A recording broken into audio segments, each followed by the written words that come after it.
So, it's been a while. If you'll recall, we played this game. We went through an adventure with Niko, during which we explored this world that's experiencing entropy. Is that a good way of putting it, do you think? And it's a strange world that neither Niko nor I am familiar with, aside from occasional floating memories from when I tried playing it in 2017.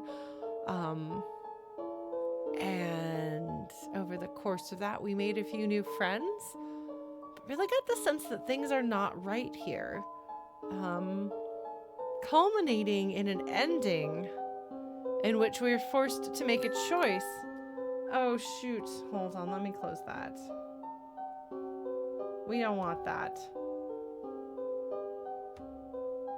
I'm gonna close that. That's not supposed to be pinging me. Okay, hopefully no more pings. But so we wound up having a choice with no good answers at the end of this game, along with a number of interesting meta components. It didn't seem like that would be the true ending, and I was really upset because I felt like I expected the game to be a little sweeter and safer than it was.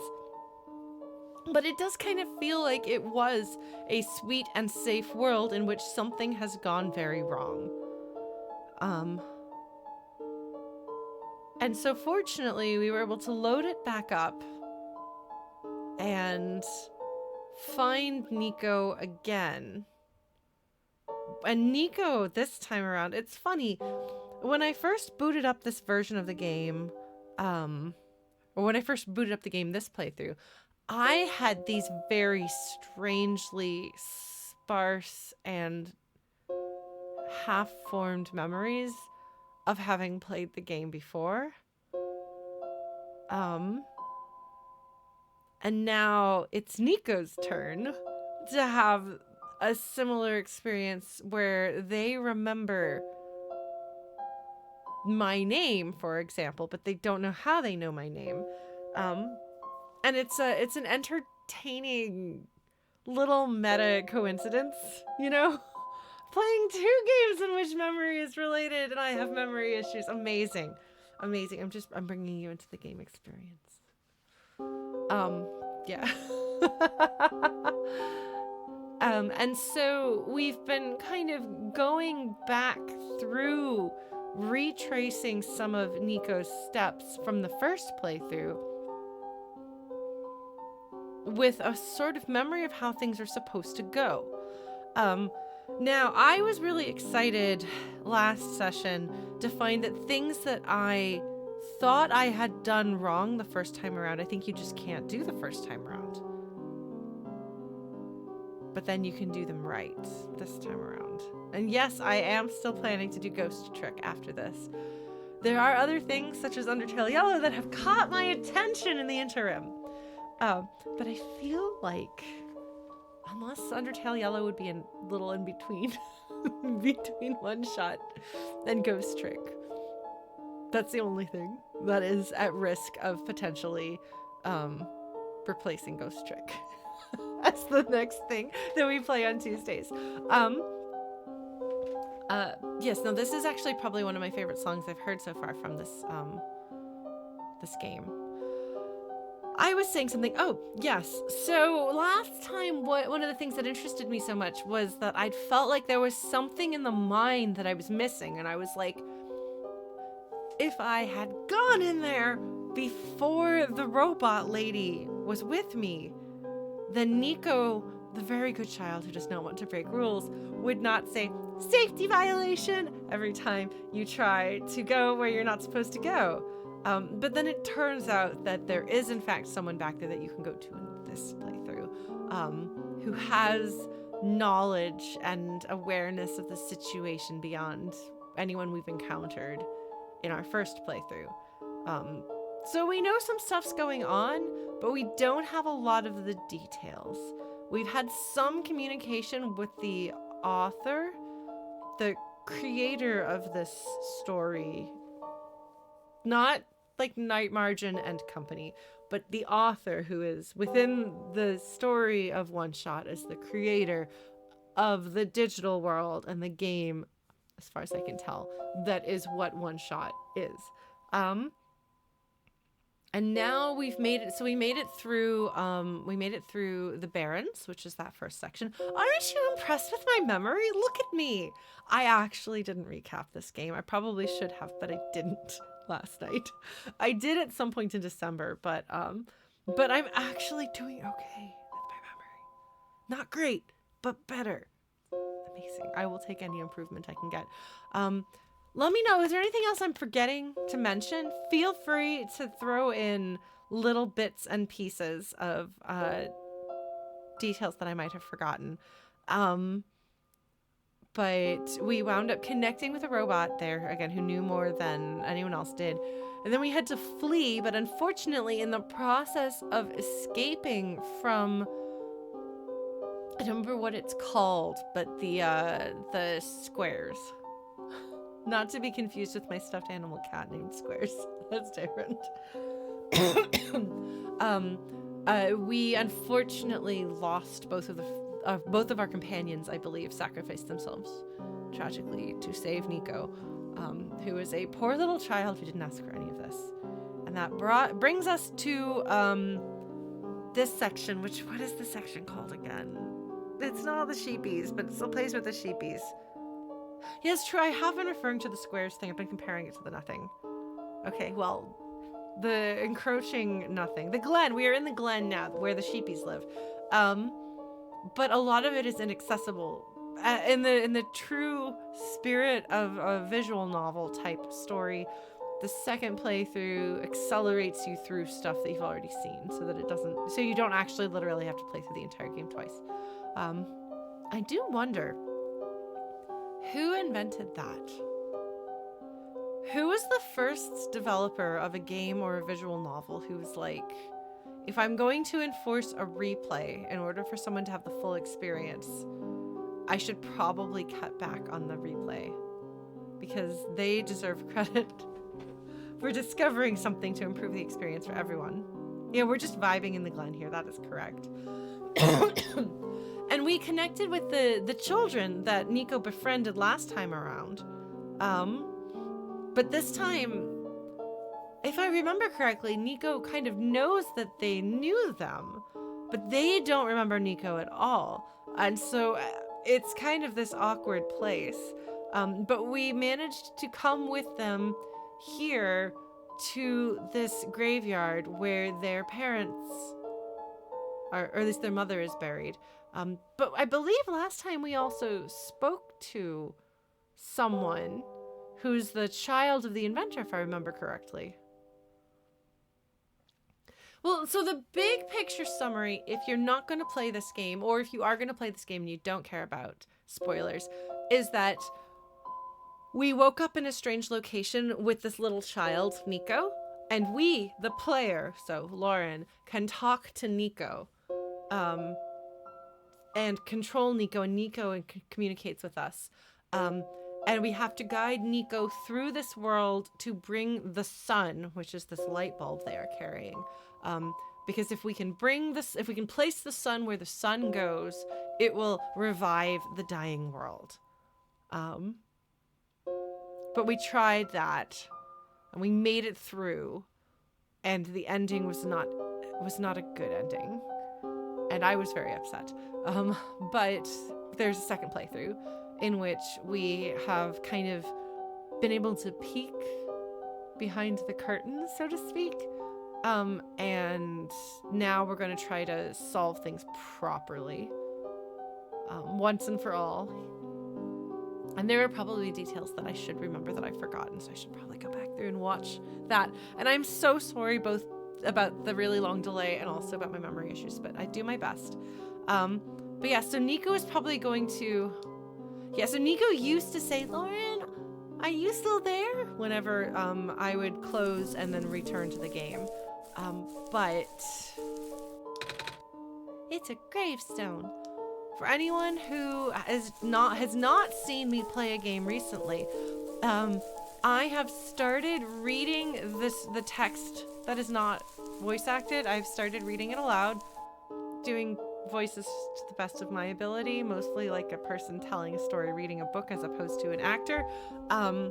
This is an accessibility thing, and so I hope that it is not frustrating for you, but thus far it seems like it has helped more people than it annoys, so I'm happy to do that. The game, oh, if the game is too loud, I can turn that down a little bit. How's that? Is that better? Is that better? This is our first time playing with this new computer, and I am 100% dependent on your feedback about what you think about the game audio. Oh, and I wonder if actually my voice is not made louder. Hold on, let me try something here. No, not that. Filters. That's the one. Oh, no, it is making it louder. Okay, all right. I wonder if I turn this up. Okay, so that turns me and the background noise up. How's that? Are we good? Is this a good balance? Are the thunderous footfalls of Niko walking through the grass no longer drowning out the dulcet tones of my nattering? To be fair, walking and grass making noise is very scary in video games, so. That does seem a bit loud, but maybe not too loud. Are we good? Are we good? All right, so we have a large light bulb. It's the sun. An empty bottle, which I think we normally would have used to create something so that we could take a boat from the Barrens. But that didn't happen.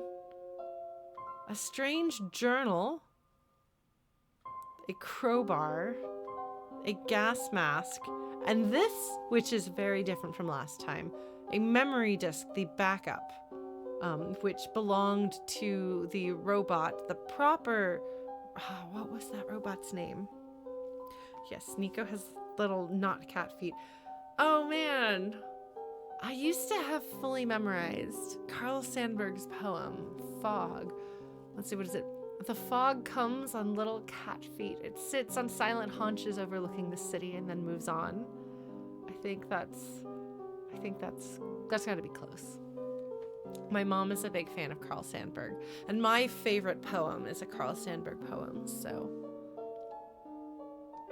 But also that one's very short, so it's much easier to remember. If you know anything about my taste in literature, stories, etc., you will not be surprised if you take a look at my favorite poem. Oh man, yeah, Lauren Lore. I can actually probably recite most of that one from memory, but I'll spare you. Well, Becca, I'm glad that you joined us. Feel free to pop back. We'll be starting probably, even with me talking this long, we will probably be starting a new game next Tuesday. So feel free to come on by. Thursday we'll be playing Disco Elysium at 7, and this Friday I will have a special birthday concert. So maybe we'll see you then.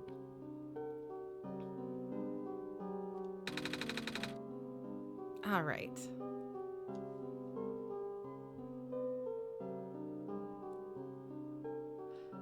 Hey, do you know where I could find a battery? Good question. We don't really use electricity in the Glen. Huh. Oh, but there are robots at the research station. If there's a battery anywhere, they'd know where it is. What research station?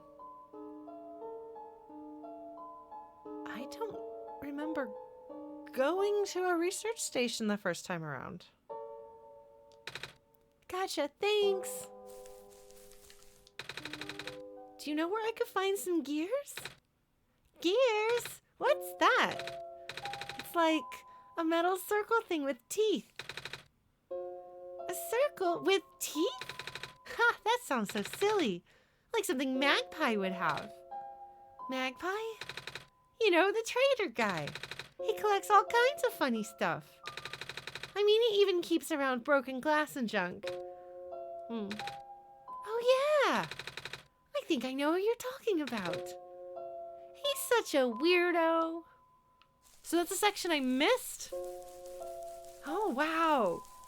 I was not as thorough as I could have been. So Niko has been there, but I have not. The game assumes that I was there and does not remember that I wasn't.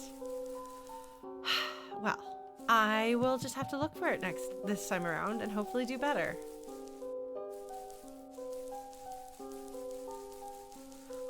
I'm not very... See, like here they cue where you're supposed to go by showing you the black clover.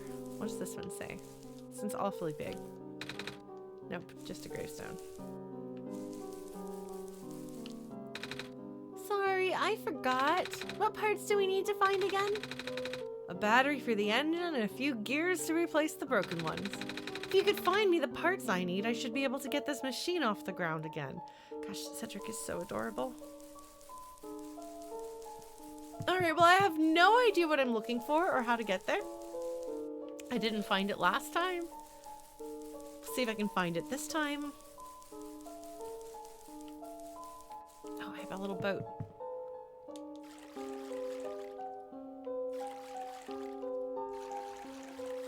Man.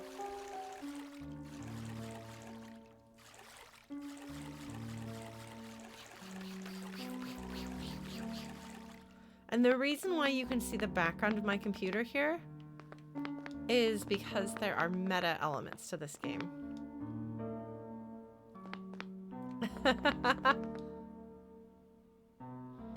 All right. It's a ball. I love that sound. All right.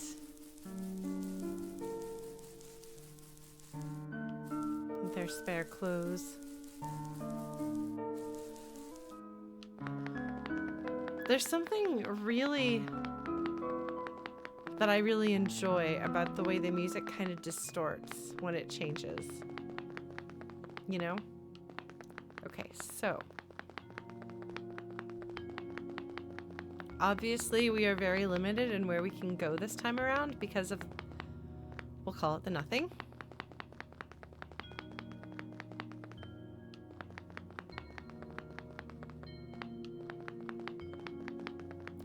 Hello, the robot. You are not the nothing. All right. Can I walk across those? I can walk across those. Hello, robot. You're having a bad day. I'm sorry, robot. And there's that, which doesn't do anything this time around. I just really appreciate that Niko says hello, robot. Because I, too, say hello, robot. That is how I engage with things. I don't know. What did I do wrong?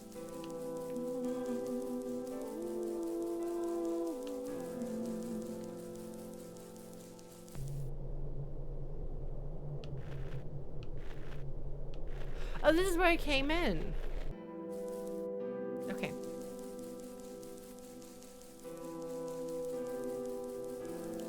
I just don't know where else I can go or what else I can do. Please do not approach. The gate is closed until further notice. And Niko's like, oh, this does not look good. But then I go through here. I'm a little tired from walking. Is it all right if I take a nap? Yes. Okay, sorry. This is just my default desktop on this laptop because it's a Legion laptop. We will reopen OneShot.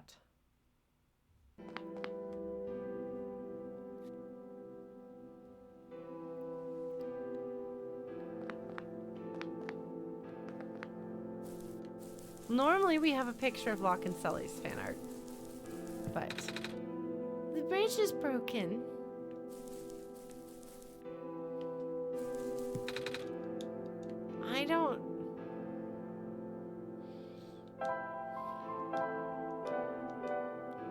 Is okay.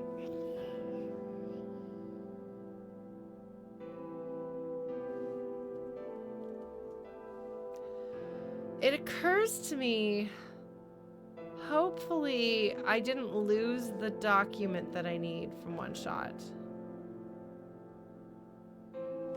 Hopefully it'll have made the thing that it needs to make.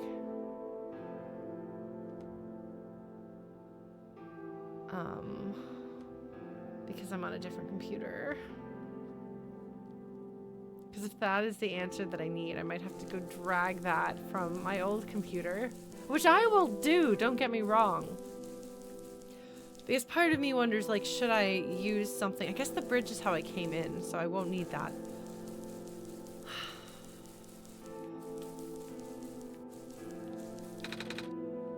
They're in the door. Those squares again. Oh, I don't know what to do. I'm gonna try to talk to everything. Squares, trees, vines. Where have I not been? I don't know. Okay, well. That's where I came in. This will take me eventually to the children. Let's see if we can figure this out.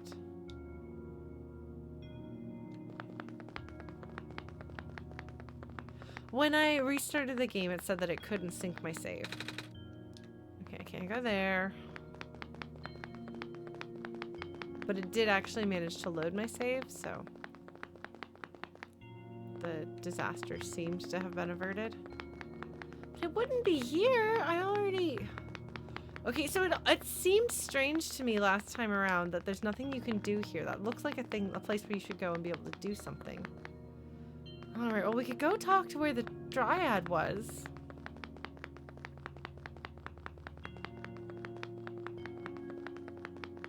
Theoretically.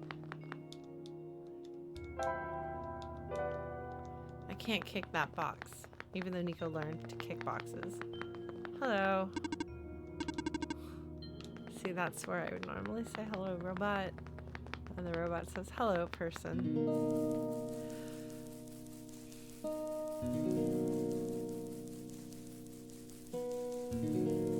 I think I offered to give her this time around. And she said no. Hello. I, have something to ask of you. Yes. It looks like most of the bridges around the Glen are broken, and... That's right. The bridges. You need to cross them on your pilgrimage. Would you like me to fix them? Yeah. Is it possible? Difficult. Bridges are in very specific locations over water. Need to find the right points. Vines must be very strong, too. An undertaking. But possible. I intend to use the last of my strength. Please stand back.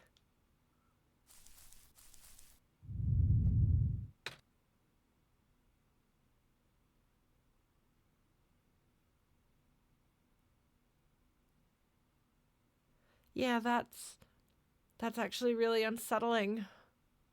I think it's supposed to be really unsettling and sad. I mean, it is sad because it's the loss of her strength, but there's just something about the changing of her into vines. Niko is not okay with this. And it's hard because Niko has asked her to do this. So this poor child is going to have that on their conscience as well. What happened? Are you okay? Are you... Oh, Niko.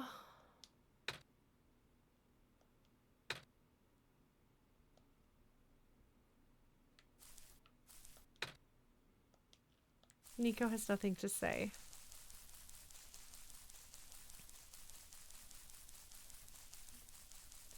The last time we were here, we gave her the sun so that she could have rest during her last moments. And in return, she gave us a seed that I so desperately wanted to grow, but I wasn't able to. Probably because I missed somewhere that I was supposed to go or something that I was supposed to do, much to my dismay. I kept trying so hard. I really wanted to do something to honor her memory with that, and yet I wasn't able to.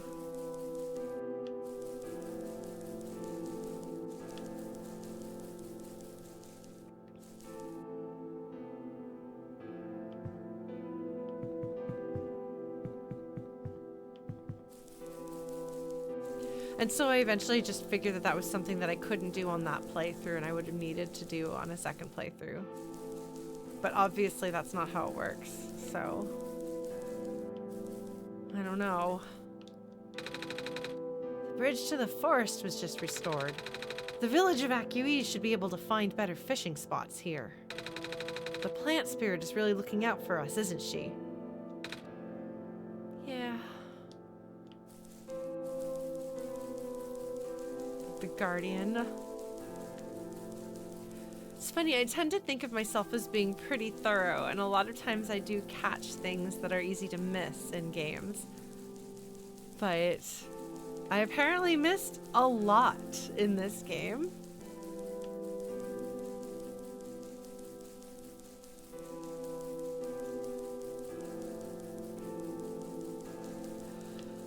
But that's how it goes when you decide to play a game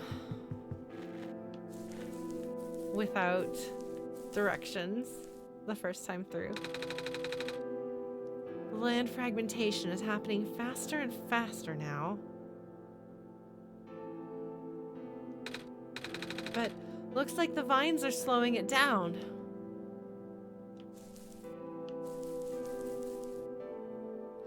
Yeah, I think with the Glen, I think I stumbled upon the right way when I was trying to go the wrong way the first time through. We won't last now, will we? The sun can't fix the squares. The sun can't restore the land. My mommy is making food for everyone. I want to help her catch fish, but I'm not a grown-up yet. Oh, it's this one. I did actually meet this person. Okay. I totally traded dye. I missed an entire section of the Glen last time around, huh? I love how Niko and I recognize the trader guy at the same time. Oh, you're the trader guy. Sure am. You here to trade? Because if you are, then I got bad news for you. A lot of my stuff is back at my cart, which was sadly abandoned when I was running for my life. So my collection is very limited now. Managed to grab some of my favorite things before I left, though. Oh, do you have anything like gears? Gears? Like the metal spinny things? I don't think I have anything like that. Wait. Do you have this box thing that you can wind up and play a song? That's a music box. Yeah. I bet there's lots of little metal bits in there. Oh, that might work. But I'm not sure if I want to trade it away. It's one of my favorite things. Aww. Oh, what am I saying? You're the savior. Things have been getting bad around here lately. If I don't help you, I might not even be around much longer. You need this to save the world, right? Take it. Thank you. Oh, man. Okay. Hello, sheepies. So there must have been some place that I just missed altogether out here. There's like an entire observatory lab research place that I didn't get to. Was it out here? Or was it back in the village? Man. Because I wandered through here trying to go, because I thought going to the village was what you were supposed to do. So I was trying to go the wrong way, and in stumbling across the wrong, and in going the wrong way, I stumbled across where I was supposed to be. Oh look, there's robots. Some vines just grew around this bridge, almost as if it was an intentional repair effort. Yeah. Hello, person. The research station is currently experiencing some technical difficulties. Oh. I can tell. Even the bridge on the way here was... Are you sent here by Dr. Silverpoint? No? Oh, carry on then. By the way, do you know where I could find a battery for a flying machine? I do not. All right. Do you know where I could find a battery for a flying machine? Have you checked the power room? I have a battery integrated into my system. Oh my god, that's how children work. You ask them a question and they'll be like you'll be like, do you know what, like, do you know, like, where's your mom? And they'll be like, I don't know where my mommy is, but my dog is gonna have a baby. Just like, thank you, child. It cannot be used to power other things. Anomalies are increasing. Sorry, you're getting the robot voice. So I just missed this the whole time. Would you happen to know where I could find a battery for a flying machine? They're more polite to this person. What is a flying machine? Never mind. No question mark there. It's a robot. Robots don't question mark, I guess. Stay safe. You too. Do you know where I could find a battery for a flying machine? Oh, this is an answer we've gotten from another robot. So I just never came here before.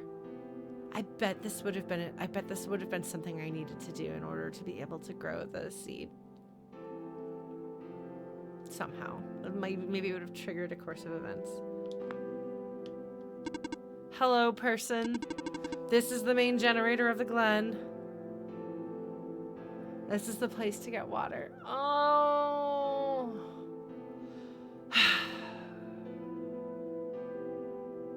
And you can go back to the Glen from the city, can't you? That is one you can actually do. Hello.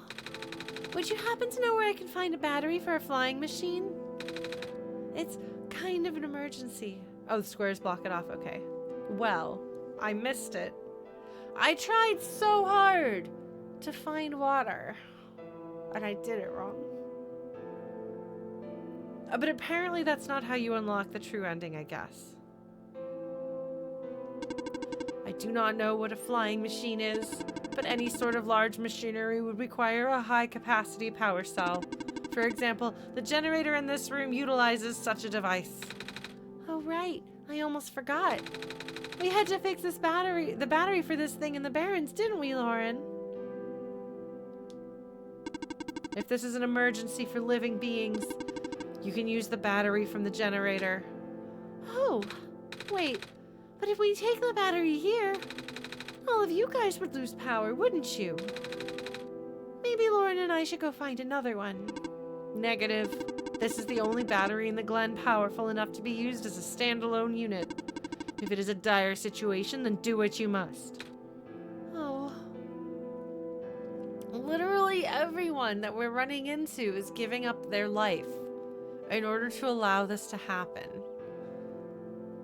The choice that we had to make was whether to save Niko or whether to save the world. And we're trying to save both, because that is a terrible choice to have to make. But it feels like we're kind of having to make that choice by paper cuts this time around. You know? I've talked to all the robots here.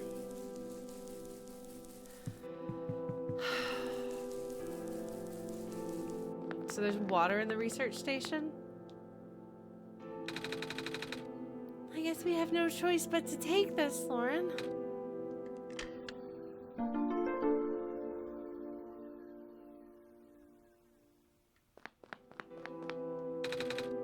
We depowered it.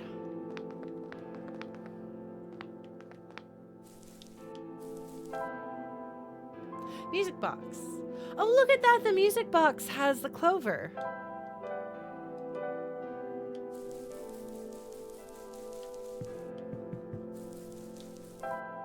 Charged battery. A robot without power.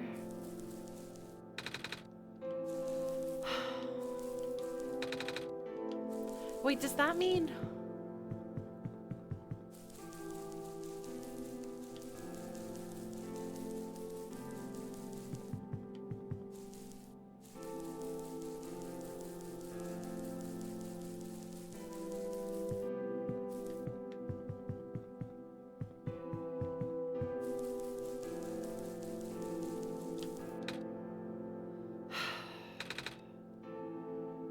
He has no power.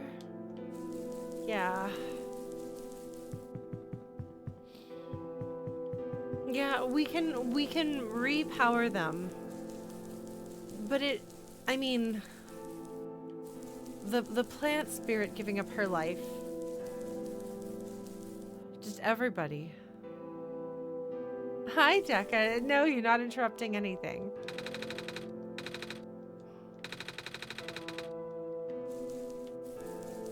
I mean, the plant spirit passed last time around, but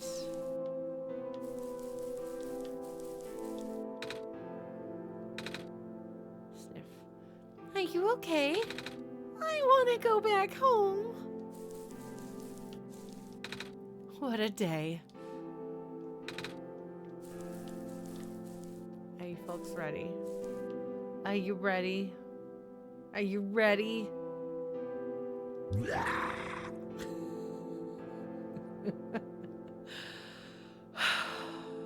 Thanks, game. Nothing's biting.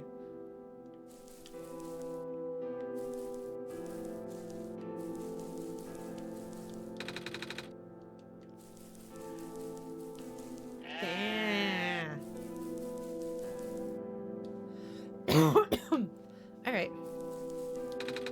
The vines are everywhere. The plant lady must be protecting us. Yeah.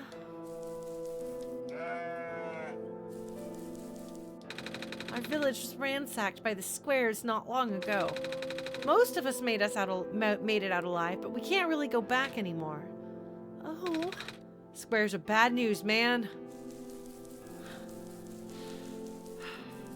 So we can't go back to talk to people in the village. Whole sections of things we can't do this time around. Yeah, squares, man, they're bad news. All right, well, it appears that that's all we can do here. It's all right, Violet. You're welcome, Square. Oh, hello, Messiah. Would you like some stew? I made enough to feed a whole village. Excuse me, this must be that mother. Literally. It's okay, thanks. Looks like the Glen is deteriorating faster than ever now. Yeah. Things are not good here. Niko's not impressed with the jar of worms.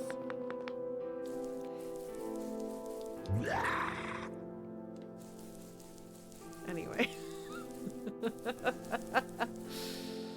I wonder if that sheepy has a name. I don't know if there's anywhere else I can get to.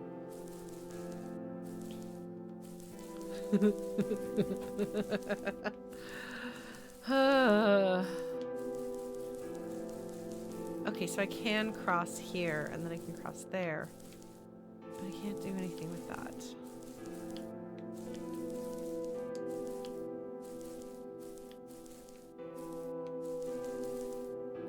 Yeah, I can't go most of this, and now the sheepy is in the way. Sheepy, thank you. Yeah, like I can't go across and talk to that person.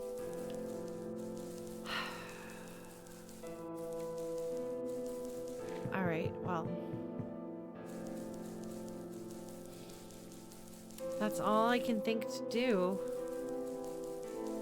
Man, I'm really sad that I missed that station last time around. Yeah, talking to that sheep that's spinning around is what goes bleh, makes that horrible sound. Because it's a motion sick sheep, or maybe it's a crazy sheep.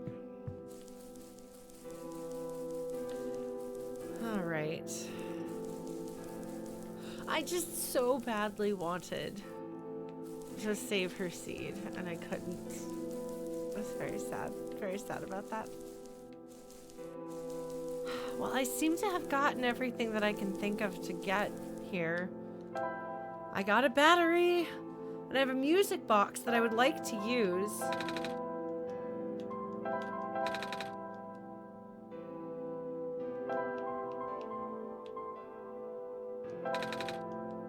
I want to wind the music box up and listen to it.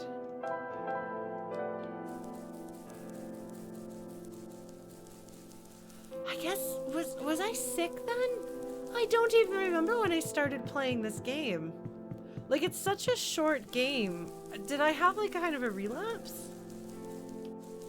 I got the seed, I just didn't get it to grow because I didn't have water.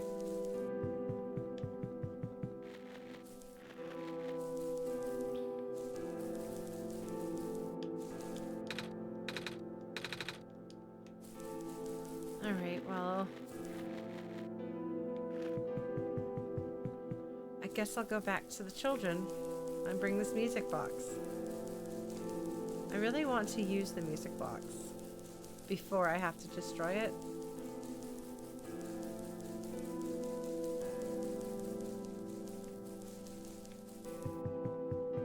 Oh yeah, you too. I guess it's easy to miss. I try so hard to be thorough most of the time, but there are hazards of being a sleepy Lauren, I suppose. Well, and also I feel like this game's level design doesn't feel intuitive for me.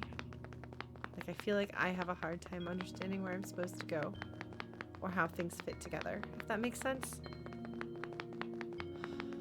Oh, even here the robots.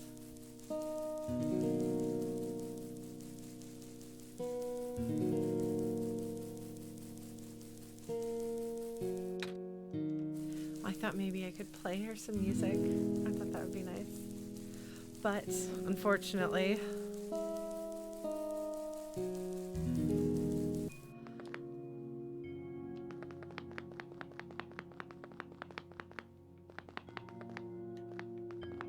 Oh, Decca, are you asking about the way that Twitch does reward things? Or are you asking about something in the game? It is sad that their home is cut off.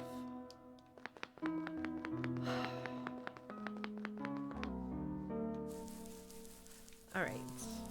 I guess I need to get in my little boat. We're gonna hop in the little boat.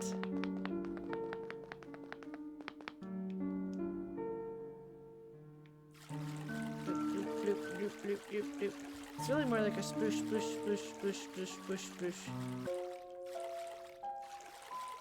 Twitch says that if you watch it, you accumulate some points that you can then use to do things. But I don't have most of the things that you can do with it turned on because I don't have the kind of like hectic, yeah, let's make explosions happen on the screen and make sound effects happen and stuff kind of environment. But Nick can be like, Lauren, you should have some water and drink it. And I should. I need to get water. Then I won't lose my voice. I'll be right back. You can listen to this pretty music. I'll see if I can bring Sophie in. Channel points. Yes. All right, where is a cup that I can fill with water?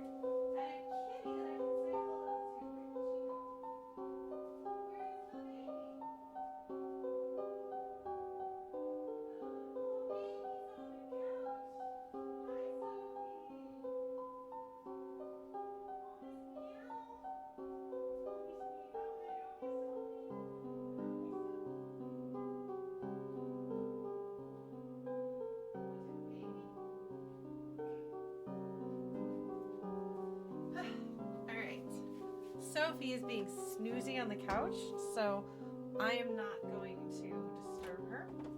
I gave her a kitty kiss, but I didn't bring her in here. But yeah, so now I've got water.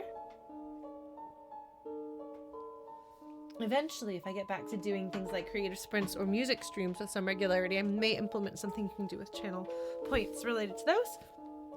But it's been a while since I did that regularly. But I'm hoping maybe 2024 will be the year that my brain and my body and my life actually work. So we'll see. Yeah, so water. You should also hydrate yourselves. Drink some water. It's good for you.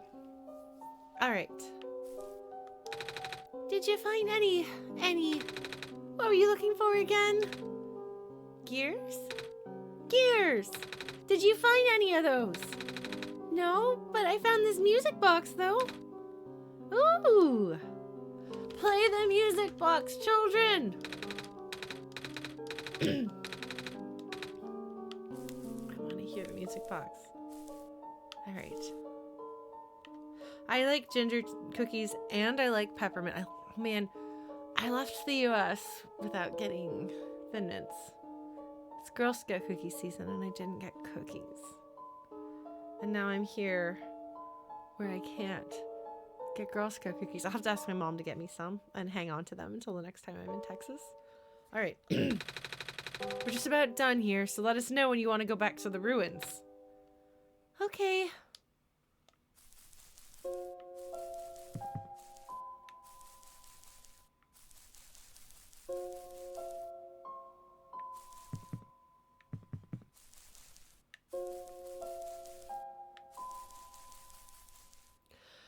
My suitcase did not have any room in it.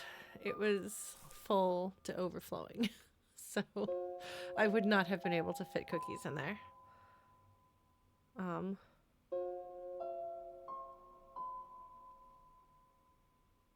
right. We found a music box. It should have gears in it, right? I assume so, but this looks like one of the ones my father made. Your dad makes music boxes too? My dad makes a lot of things. Where did you get this from, by the way? A trader from the village gave it to me? I see. I remember father saying that he used to trade with some of the people here. I have talked about bringing American peanut butter back to Canada. In fact, I had both peanut butter and jam in my suitcase coming back here. I do get, Jif is imported here, so you can get Jif at regular grocery stores, which is good because otherwise I would be that person who is like, Mom, please send me peanut butter every couple of months. Because I'm a huge fan of American peanut butter. I don't like Canadian peanut butter at all. And then the jam was my favorite jam when I lived in Austin, and my friend remembered it and gave me a container of it. So I had peanut butter and jelly in my suitcase. No bread. Trefoils. Oh, the shortbread cookies.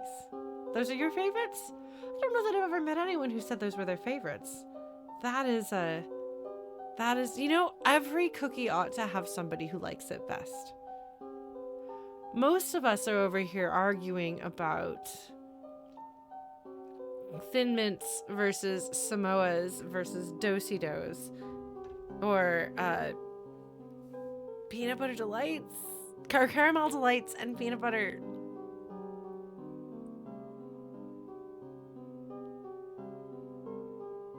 They're not just called peanut butter patties, are they?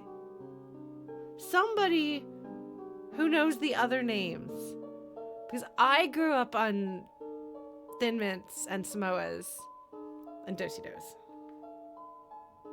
Tagalongs are the peanut butter ones. Right. But what's the other name? What's the other name? Because caramel delights are Samoas.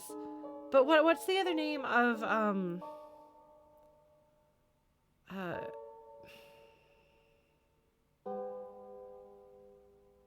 tagalongs and peanut butters. Mostly it's Thin Mints or Samoas. That's usually what people argue about.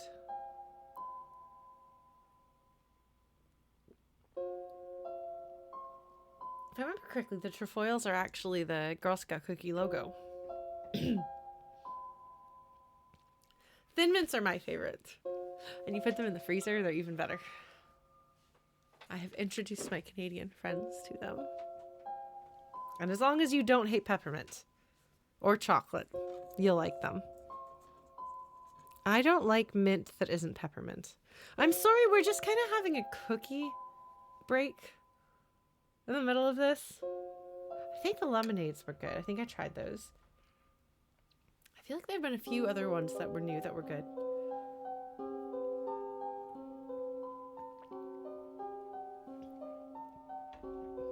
Cookie discourse. Okay, when I was a kid, oh, thank you. Okay. When I was a kid, well, not when I was a kid, when I was in high school, I didn't swear, and I was very, like, generally clean and straight edge and stuff. Not like straight edge, like actually straight edge, but like I was a goody two shoes in a lot of ways. So my friends called me the Pope. But I was the Pope of cookiism, and we had a great schism in the Church of Cookiism between Thin Mints and Samoas. This is how deep the Girl Scout cookie love goes.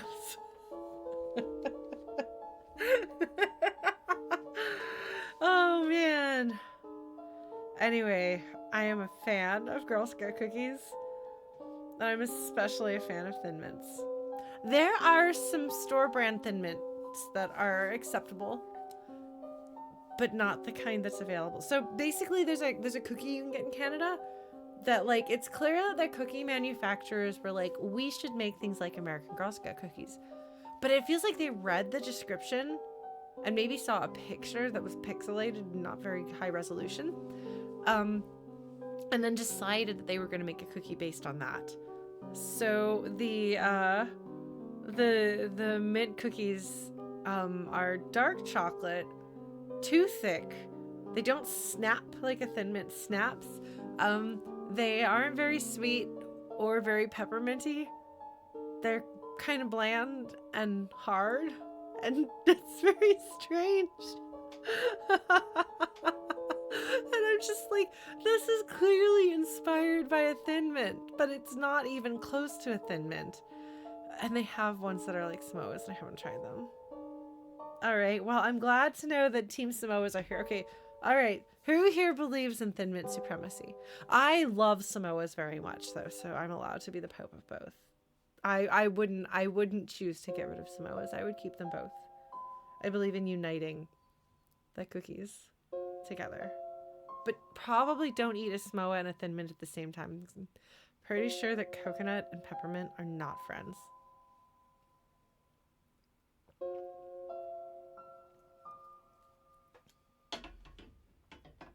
Peanut butter patties. There we go. Somebody's got to be that letter, but it's almost always all three.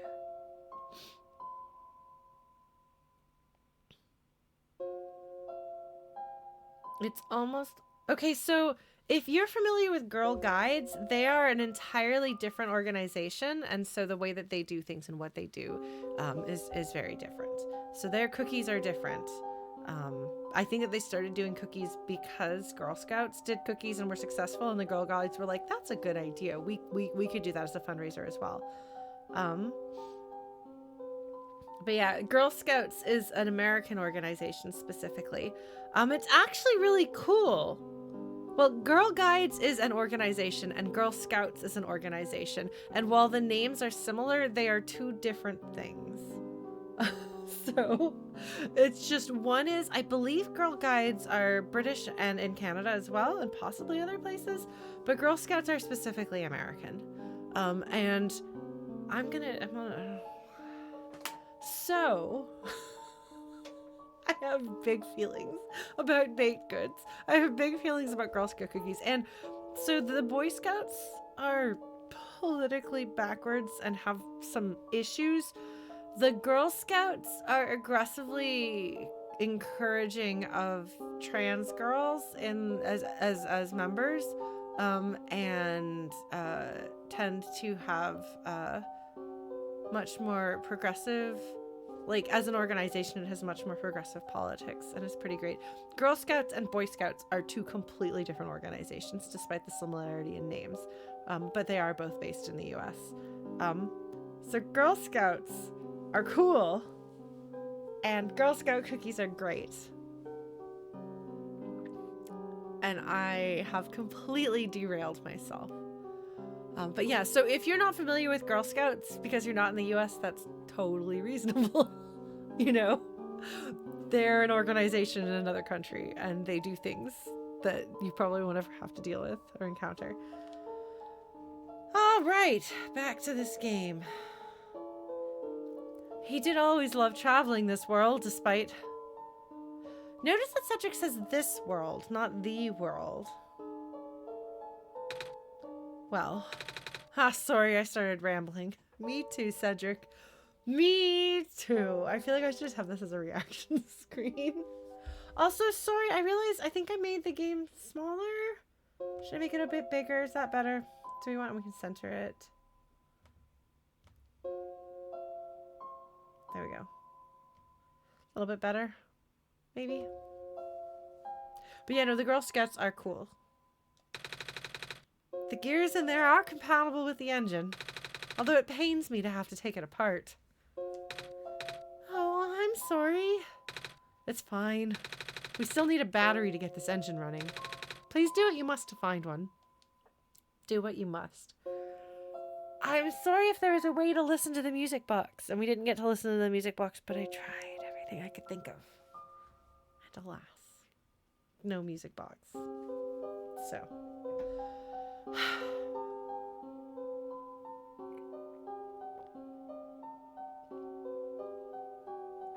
Alright. Are you ready to progress the plot? Maybe I can go show this to the children.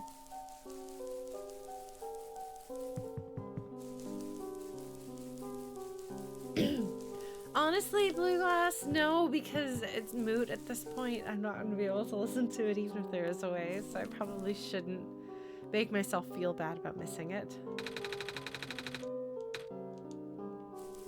Alright. Did you find any... What were you looking for again? Oh, gears. Okay. Yeah, because the fact that you can talk to her about the music box made me think you'd be able to use it. But then you couldn't. So, alas. Shall we progress the plot, my friends? Shall we go ahead and go forward?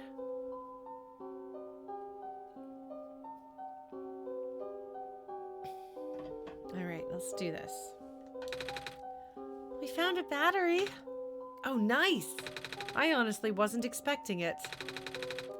It's from the generator on one of the islands. The research station? Yeah. It was powering all the robots there.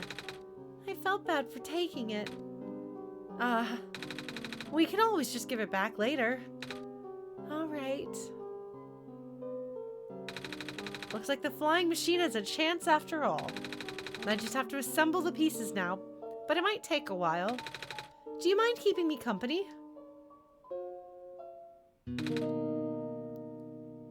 How's it going? Slow. The connectors in the battery were not designed for this type of engine, so I have to shift around some of these ports. And there's this bolt that keeps getting stuck, and... don't worry, I'm making decent progress. We should be able to make it to the city by tonight. If you say so. What will happen once we get there? We need to bring Proto back first, and then we need to go find one more person. You may have already met her, actually. Do you remember her from the last time you were in this world? Dr. Silver Point? Not to be confused with Silver. What does she look like?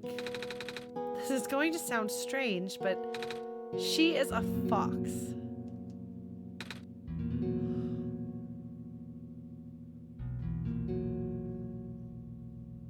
I totally met a fox by a tree in the vicinity of the robot who keeps all of the cats warm.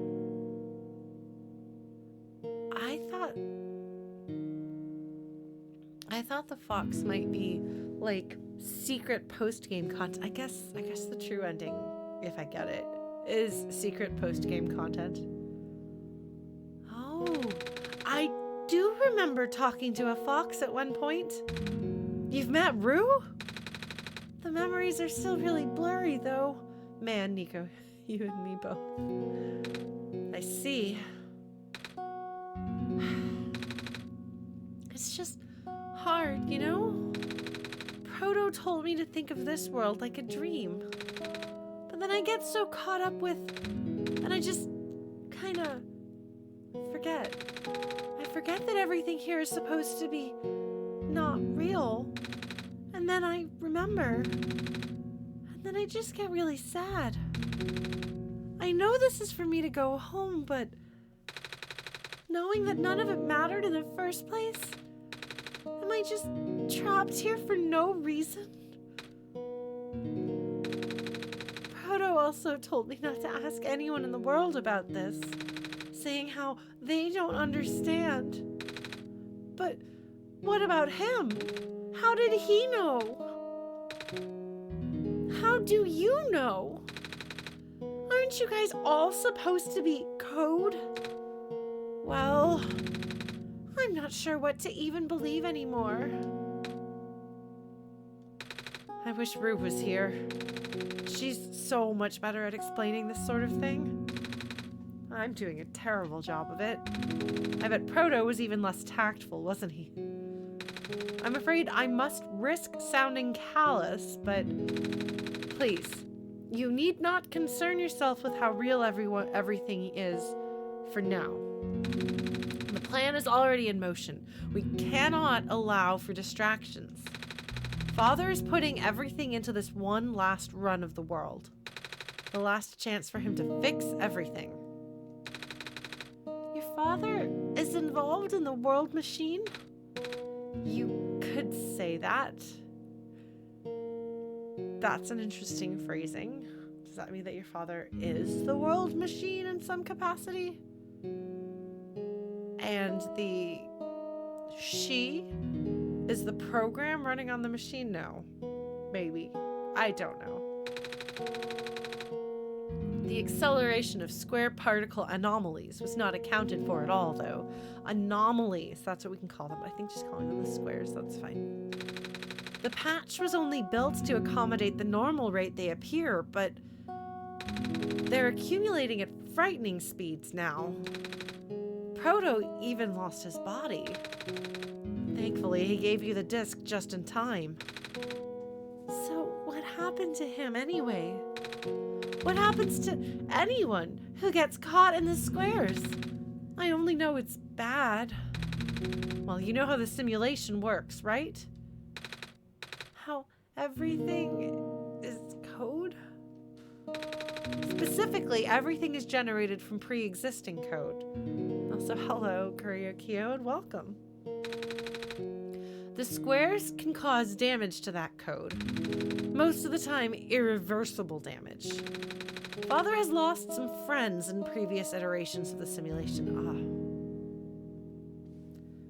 We have heard about that.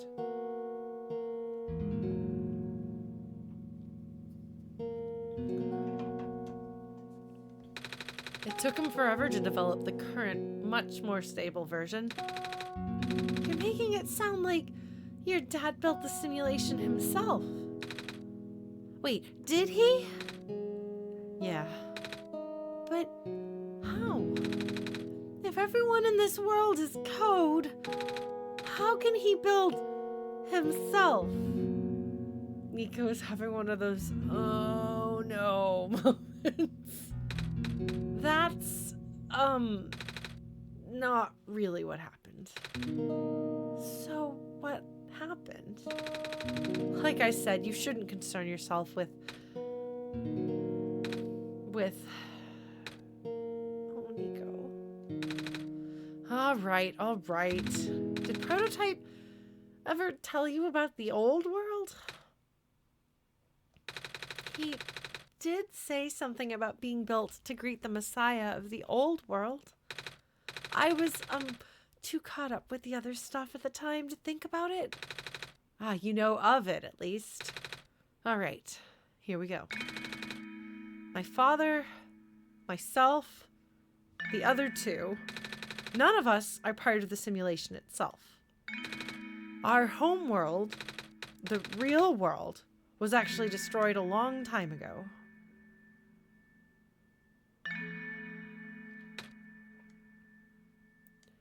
Niko's not happy. Oh, this is going to hit hard now, isn't it? In the years leading up to the calamity, scientists from all over the world tried to stop it, but the outlook was bleak. A vague prophecy about a messiah from another world became everyone's last bastion of hope. ProphetBot, the prototype, was built to predict the future about the specifics of this messiah. But as his predictions turned out, the messiah would not have been able to arrive to our world in time. In fact, the messiah would not even have been born before our world ended.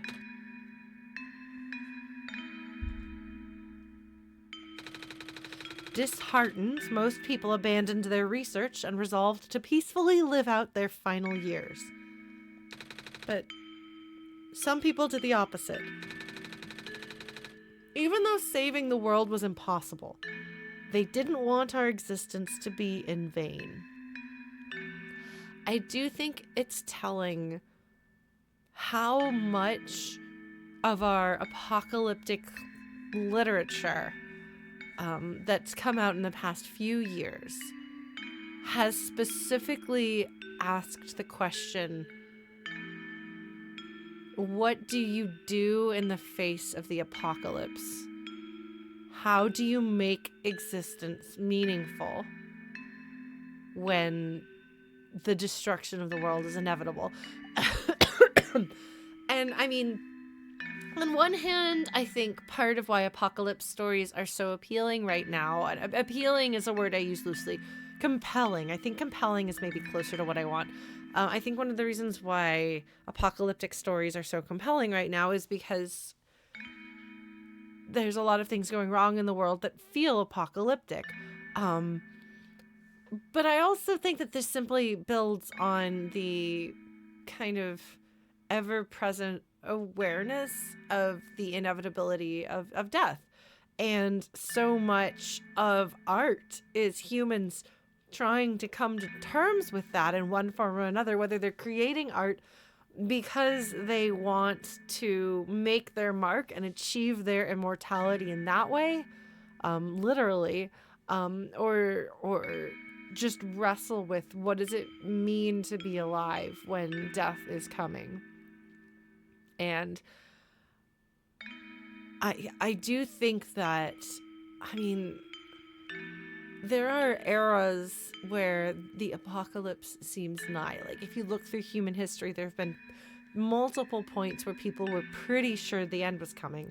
And I'm sure that you can see that reflected in the stories that were popular at the time. But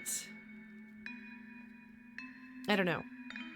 I think it's a combination of the universal and the specific to the time and place in which it was created.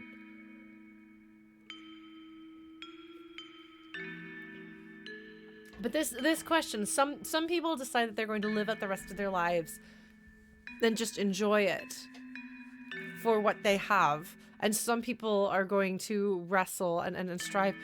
This is a conversation that I've heard people having lately, and there were terms that they used for it, but like, some people are strivers, and some people, I don't remember what the other one is, but basically there are people who are fulfilled simply by existing and enjoying life, and then there's people who are constantly driven to try to do more. And I think the world needs both. And I'm very much the latter. And I do think that's actually part of my innate temperament. obviously there's pressure put on us by like living in a capitalistic world, that you gotta do more, gotta do more, gotta do more, gotta make more, gotta buy more, gotta be a success. You know, that whole monetize your hobbies and your passions, always be grinding, whatever. But even taking that out of consideration, like, I have a friend who just likes to sit there and think out her little stories, and they live in her head, and sometimes she'll talk to people about them because that's a fun way for her to explore them and get a different angle on them. But she likes to tell herself these little stories, and just have feelings and just like lay around and enjoy herself and feel good.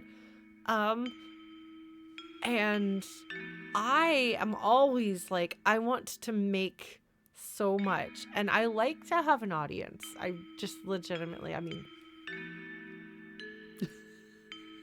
look, but I want to create things and more things and more things, and I'm frustrated that I'm probably not going to be able to make all the things I want to make in the time that I have on this earth, and that's just such a tragedy. And it's interesting because I cannot even imagine being happy as myself, just vibing. I don't get something that I need doing that. I will eventually, like, if you try to get me to do that, I will just start making stuff. And she's like, you know, I find the way that, but you are like, that would stress me out and exhaust me. And like, it does stress me out, but like in a way that I need. I don't know. So it's like, I don't know. I just think it's interesting. And I wonder if that correlates to how people respond to, say, being diagnosed with a terminal illness, and the people who are like, I want to do as much as I possibly can, cram as much as I can, or the people who are like, I just want to enjoy what I can, and sit back, because there are people who do both of those things. In the case of the story that we're looking at right here, we have people responding to the apocalypse. But like, what is the apocalypse but the inevitability of death, on a larger scale? So I think that I don't know. I do wonder if you take people who have a tendency towards being one way and then you put them in the situation, does it change? Life is pretty stressful. No, that is true. I'm always stressed out. Much to the confusion of a number of members of my family who don't get stressed out about things. Somehow they just don't care. I can't stop. So, anyway.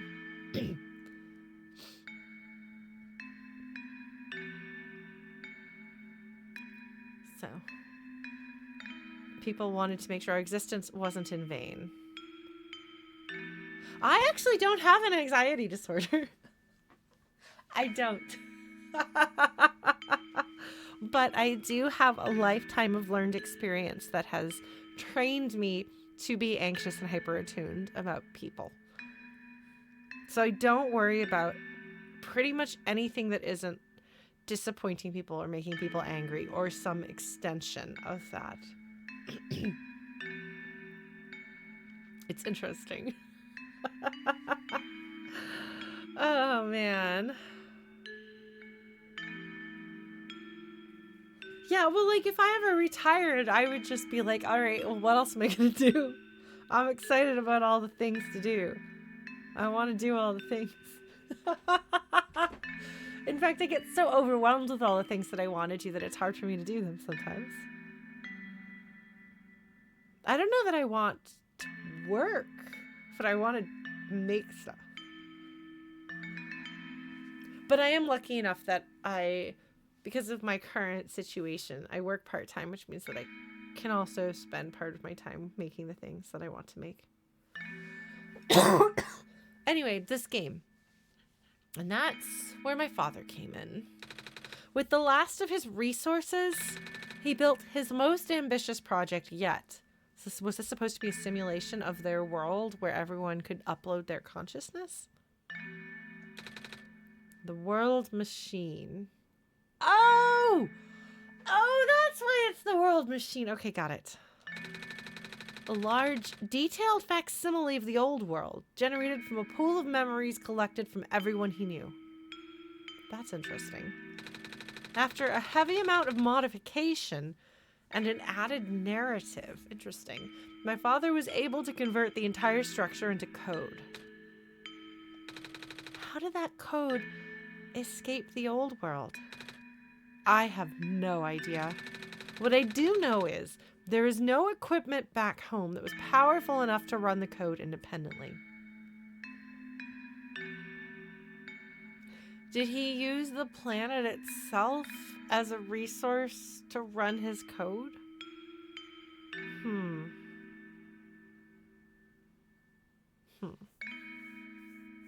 So, fun fact.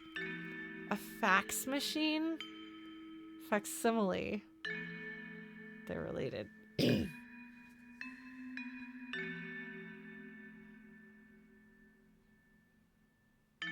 That's okay. I learned in public how the word papyrus is said. Thanks, Undertale. So, aside from the standard hardware, it also needed to borrow the mental processing abilities of a living person. So that's why the looping story that we're stuck in requires the sacrifice of someone to stay there and hold the sun, because the creation of this involves that. So either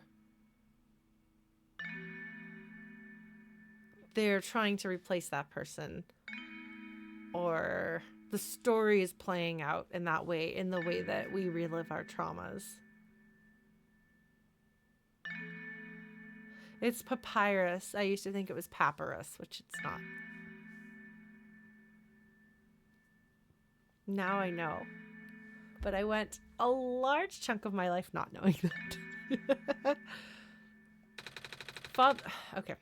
Father used himself for that during the initial testing phases. Okay. I kind of figured. Like I said, it took many iterations for him to make the experience stable enough. So there's somebody, a she perhaps, who is serving as the host to the world machine.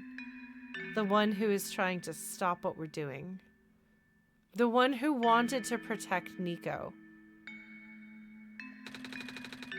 But as you can see, even that's breaking down. Father caught on to the issue in the last minute, but did not have enough time to fix it. After the world ended, the code kind of just ended up floating in the void indefinitely, waiting for a willing operator to install it onto their own hardware. Lauren?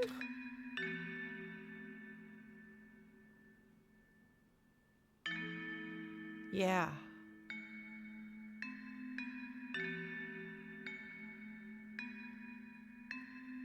Oh. Oh.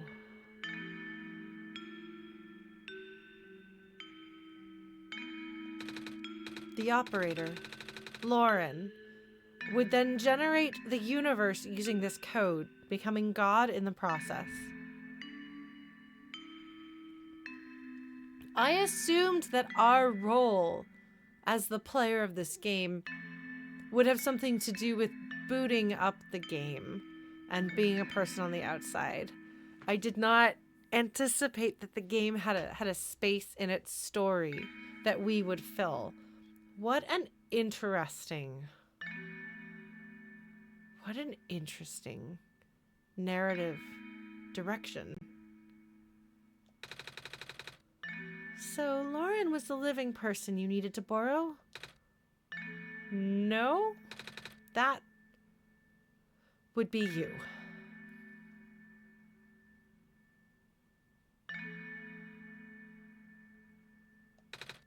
But why me? I should have asked that question a long time ago, shouldn't I? I do not know. We really need to get going. Wait, but if I'm the operator, am I the operator running the simulation on Niko? Notably without their consent? It's fixed. We can leave in the next 5 minutes if you're ready. All right. I understand if you're upset, but please, try to understand. My father is doing this to help all of us, and that includes you, Niko. The fact that you can't even go back home, I'm sure it upsets him greatly. The world means a lot to him, you know. So, how does flying work? Wait, don't these machines already exist in your world? You should already know what to expect. Not really. I've only heard about them. They're usually a lot bigger than this one anyway. Ah, well, a word of precaution before we take to the air. Please try not to panic. It takes a few minutes of getting used to, but it's not that bad once you're in the air. I'll try. Oh, I should probably tell Calamus and Alula where I'm going. You mean those two running over here now? Children. Niko! Bad news! The boat is gone. What? It's the squares. Looks like they're headed in this direction. That's fast. Calamus, right? Please do not ask the children to sacrifice themselves so we can get out of here. Please do not. Just don't. How bad is it? Doesn't seem to be of immediate danger. Then it is of priority that I take you to the city first, Niko. But what about them? I can make a detour later and drop you guys off in the city too if you want. The city is better equipped to handle the squares. You'll be safer there. We'll see. You're taking us to the city? If you wish. Oh, yeah! Sorry. I have to get away from my microphone because my voice for Alula is too loud. All right. I will be back here in an hour, so please wait for me until then. You guys sure you'll be fine here? I'm not convinced they'll be fine. Mm-hmm. The squares are still moving pretty slowly for now. All right, then.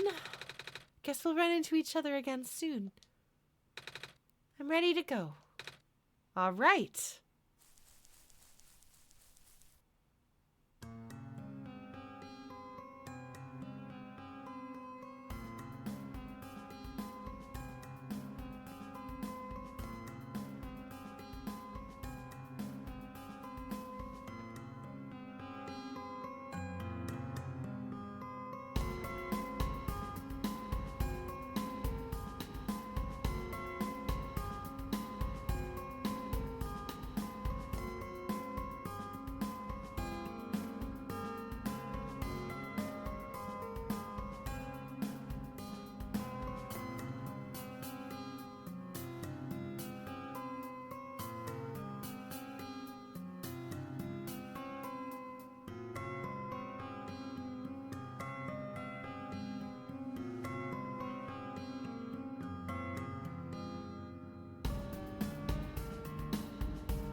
Okay, well, I probably wasn't supposed to let that play to its entirety like that, but I did it. Oh, I like this song. Anyway. I'm glad Niko gets to have this moment of wonder. You know, I'm worried about the children, but you have this moment of hope, and Niko can kind of forget everything else, and I'm glad they're enjoying the exhilaration of flying.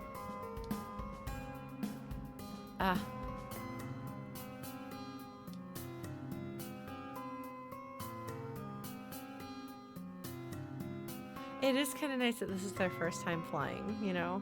That makes it exciting. Phew. Made it.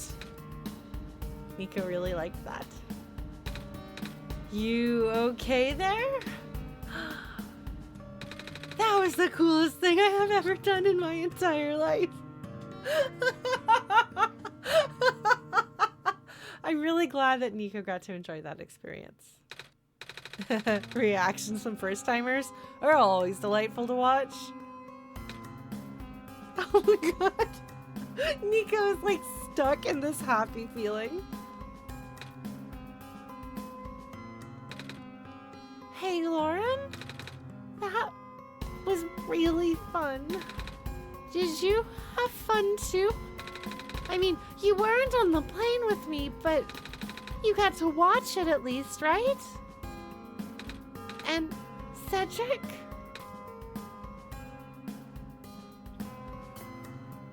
Yeah? Thanks. What for? Flying! Oh, you're welcome. And for answering my questions back there, too.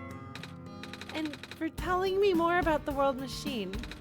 I'm just really sorry about what happened to your old world, though. So, I'll help you the best I can. And even if it's all just a machine, this world is still nice. I mean, I got to fly, I got to see the ocean, and I got to meet a lot of nice people. People like you. And Prototype, even if he's broken right now. I'm glad you're taking it so well, Niko.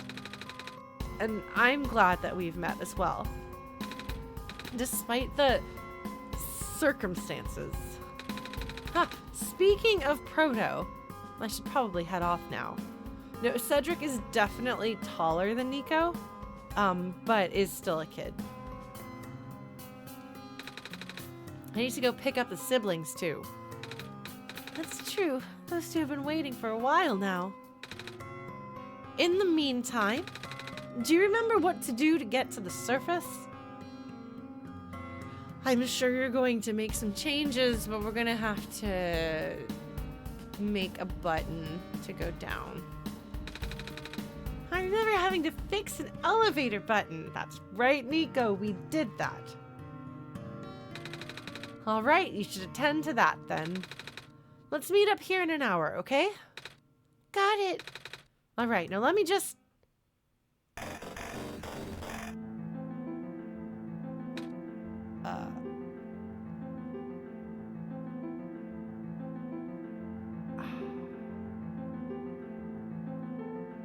I knew something bad was going to happen because of the way that he was cut off, but,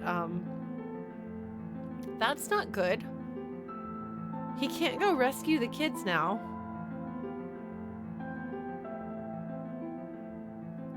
So...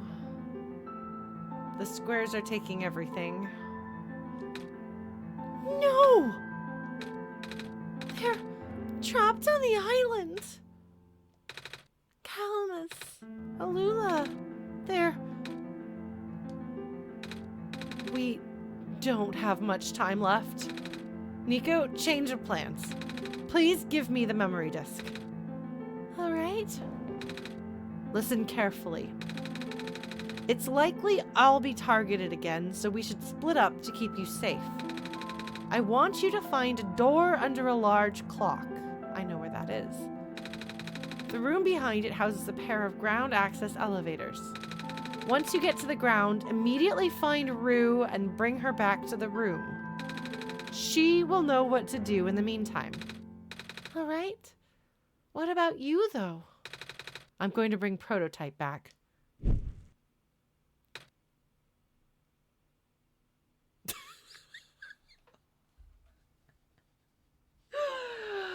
Oh my god. I'm glad that Niko and I had the same reaction to that.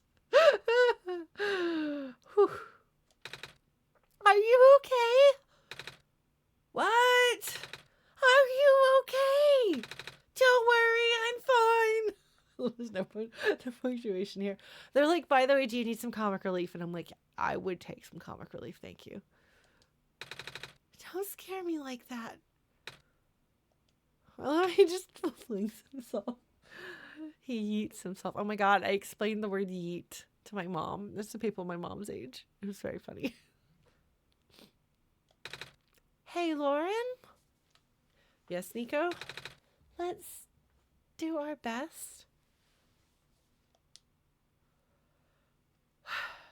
I'm gonna try. I don't think it's safe to use this again, Lauren. Yeah, I know. I know, Niko. And sorry, I realize the voice that I use for Niko is less young now, but I can't go back to the voice I had been using for Niko. I don't think this is the same song it played the last time I was here exactly. Like, it's the same melody, I think, but I feel like the instrumentation is different.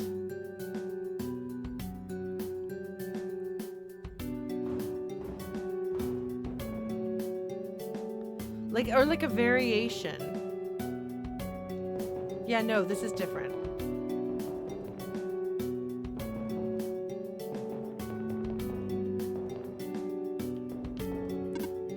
Please do not approach.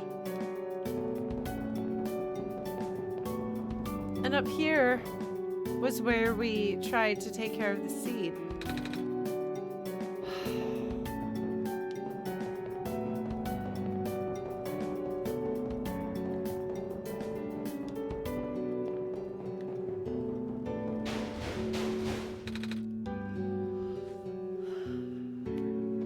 Oh my goodness. All right. I'm not gonna lie. The Lamplighter's one of my favorite characters in the game.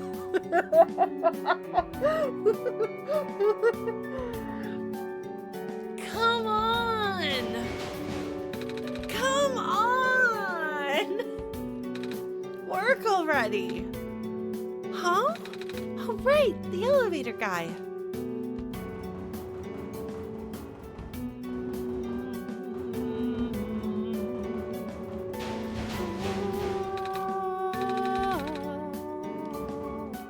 Alright, the game is backseating. I think we should go talk to the guy first, Lauren. The game is like, no! You will go according to plan, Lauren.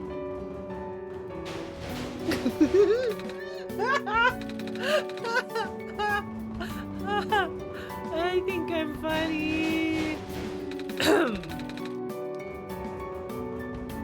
Alright. Niko remembers the previous playthrough like I remember my previous life, which is to say, distantly and with holes and general ideas of things rather than the way one can normally access one's memory. This is really good music. I'm really enjoying the music. I feel like the World Machine, like this second ending, the second playthrough has like improved music. The original had good music, but I feel like the new songs have been really good. All right.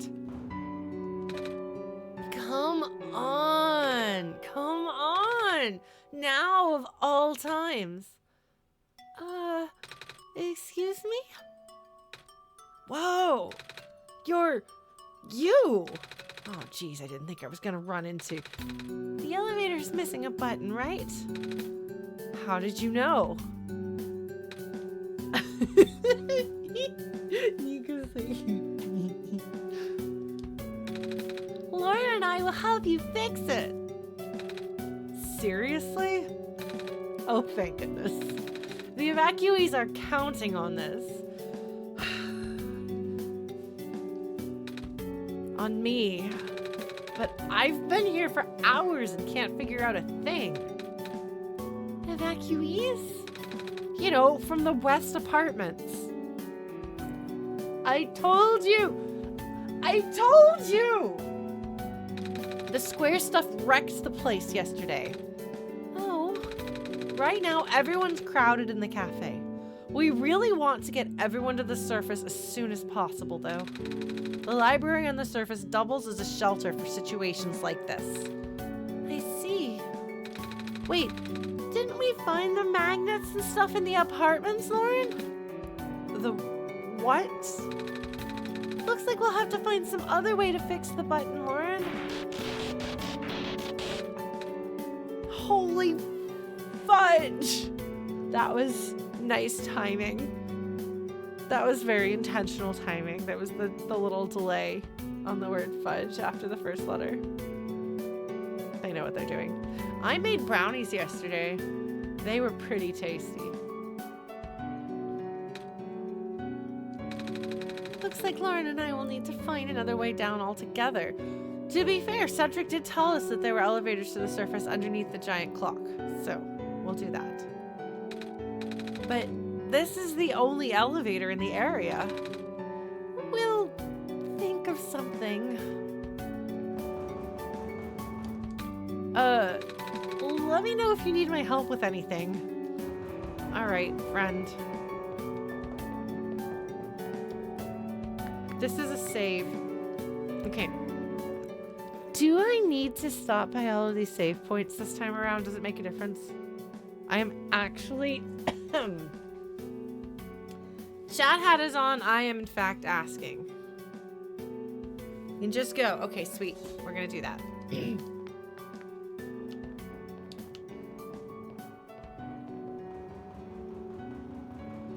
All right. Yeah.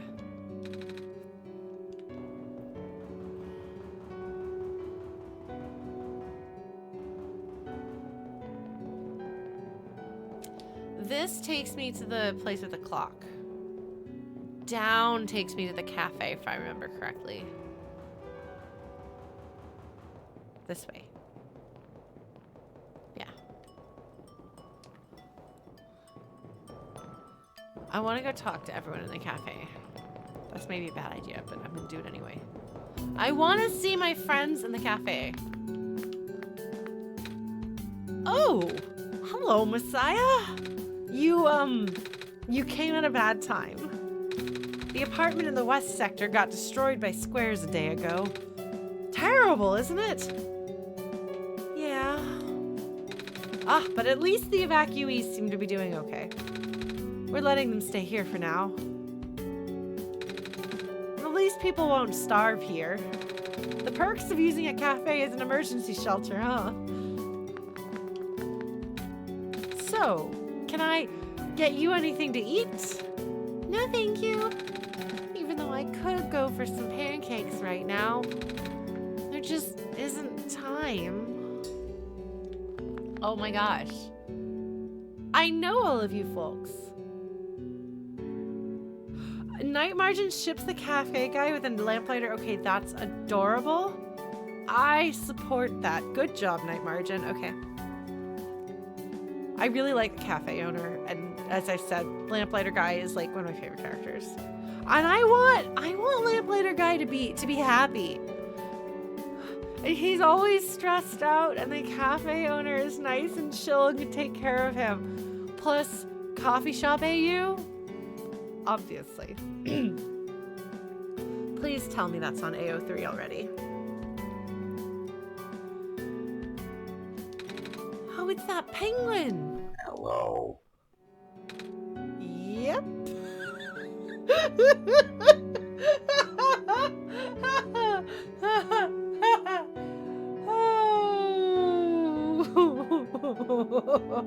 The amount of discomfort that Niko has about the penguin is really funny.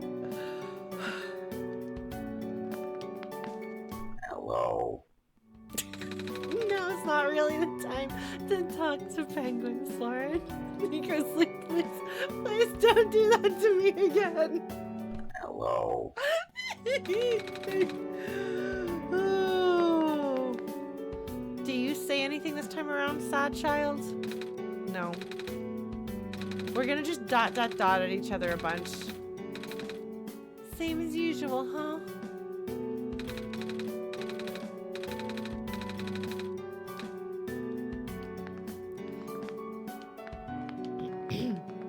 Oh, hello, TV head. Hey. Hi. Is it me, or is it really cold outside? You know, now that you've mentioned it, it is really chilly this time around, Lauren. So it's a thing I wouldn't have picked up on because I'm not actually there. So thank you for telling me that, Niko. God, compelling you to keep interacting with the weird, disturbing penguin toy. Look, okay.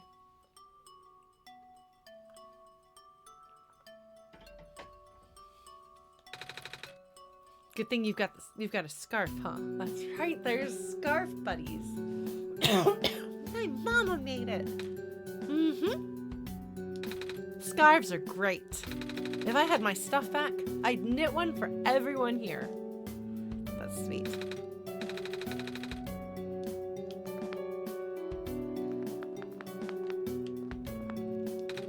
Dang it! I just moved into my apartment. Now where am I gonna go? Bessie's looking pretty bummed about this too. There, girl.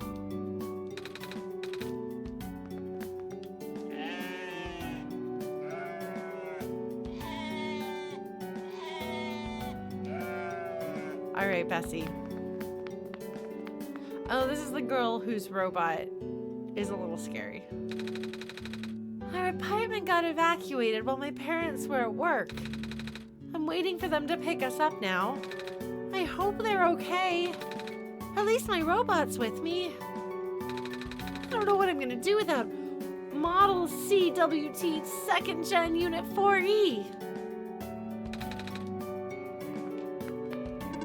Squares make the people evacuate.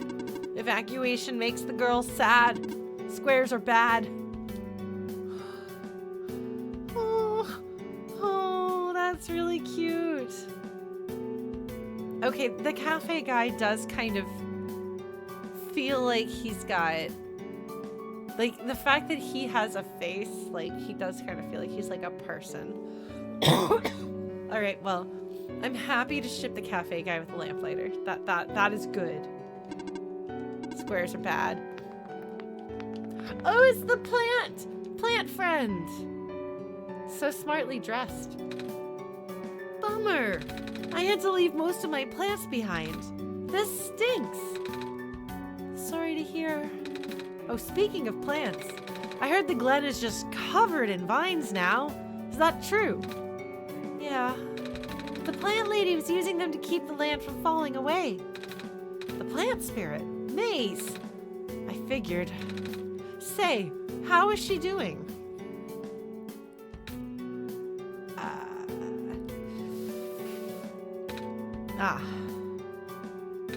She's gone, isn't she? She said she was using up the last of her powers. I wouldn't be surprised. She always did her best to protect everyone. It's really a shame that the Glen is starting to erode so fast now.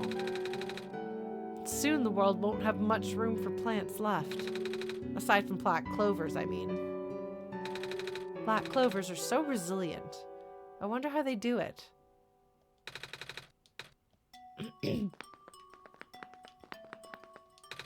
Milk and sugar. I like both, but not in coffee. I'm in the process of determining what I can and can't eat, and milk is on the list of no, which is unfortunate during hot chocolate season. 'Cause I love me some hot chocolate, but it turns out that you can kind of burn almond milk a little bit if you make hot chocolate with it. You gotta be careful. This is important life discoveries with Lauren. A coffee machine. It's nearly full. All right.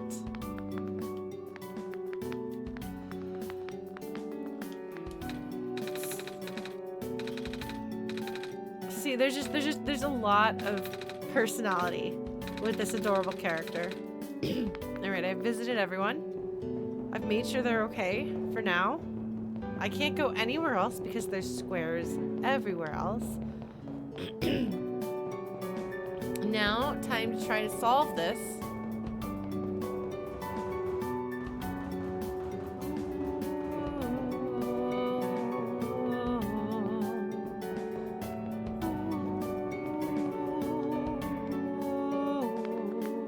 Oh, hello, clock. Here we are at the 11th hour. Shouldn't you be with the other evacuees? Maybe. I wonder if the big clock has reached 0 yet. I want to be right here when everything ends. That's morbid. Good evening. Please leave me be. We are running out of time.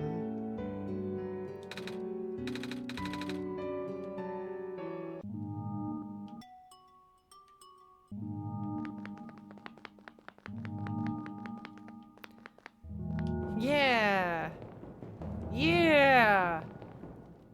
Yeah. Oh. Oh, no. Hold on. I'm going to go look at the office supplies room. Let's go look at the office supplies room.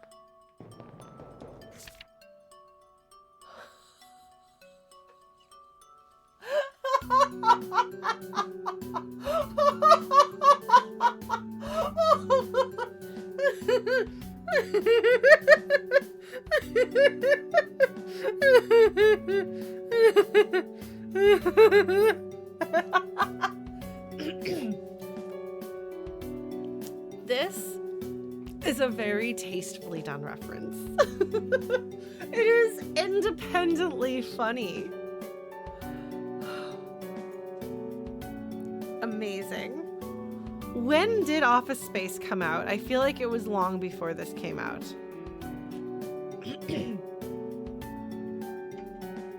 So it was like established as part of cultural canon.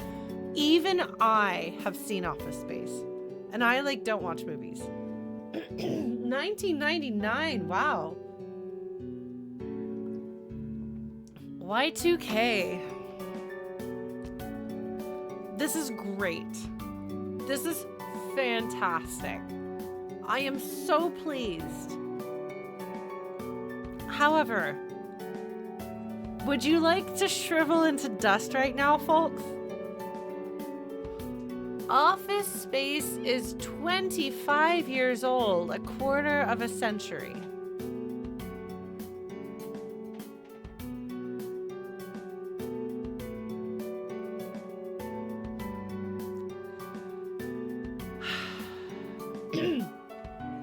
You know, there were parts of Office Space that I thought were funny. There were definitely jokes that did not land, but I remember actually being pleasantly surprised that I thought some of it was funny. So. Do I remember what they were? No. No, I do not.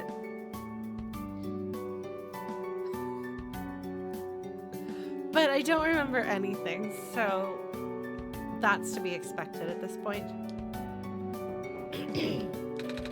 There's some small holes on the table. Looks like something was bolted here before. Yep. Communications with the surface have been lost. I am unable to do anything. Some kind of computer terminal. Man.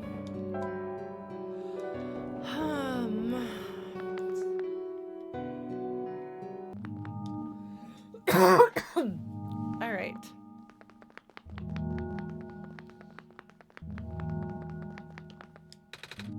The screen is off. So, like... That's not ominous at all. I don't remember if that clock said anything the last time I was here. Oh, the clock counted down in real time to the release of the Solstice update. Okay. Interesting.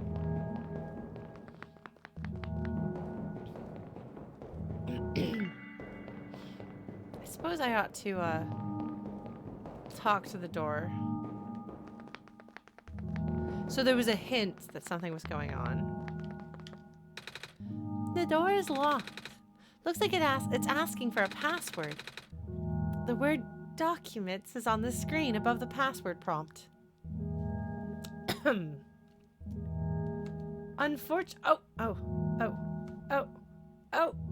Oh, check it out! They gave me what I needed. Also, look, there's my Overcoming Shyness panel from MagFest, which I did.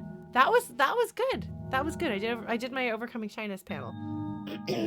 I believe MagFest streamed it, so it's possible that they might upload it later, but I doubt they will, but we'll see. Okay. Password 1. We'll do this. Okay.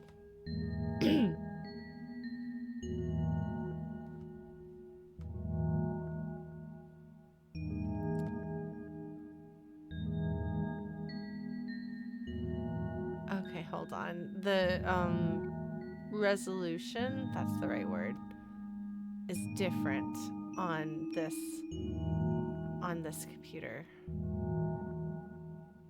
my gosh, I'm sorry. All right. It looks like you were able to remove the restriction. In that case, you are ready to continue. The necessary preparations are already in place. This session might run a very different course depending on your actions. I've read this before, right? If you can recognize my symbol, you will know what you should do. I confess it will be risky.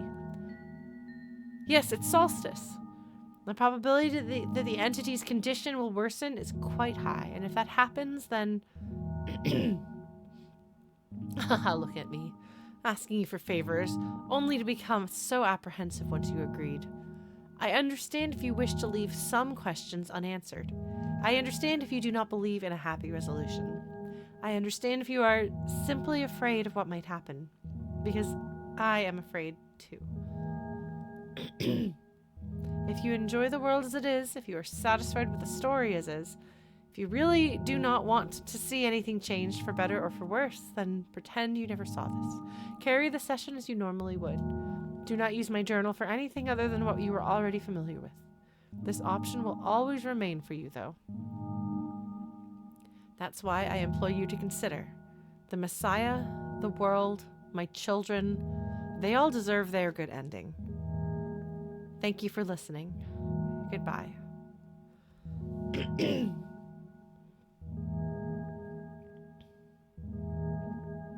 So you could have replayed through this and I could have unlocked my achievements. Really, mostly I could have tried to save the seed and seen if I could have brought some piece of the plant lady, even if it was in the form of her child, back.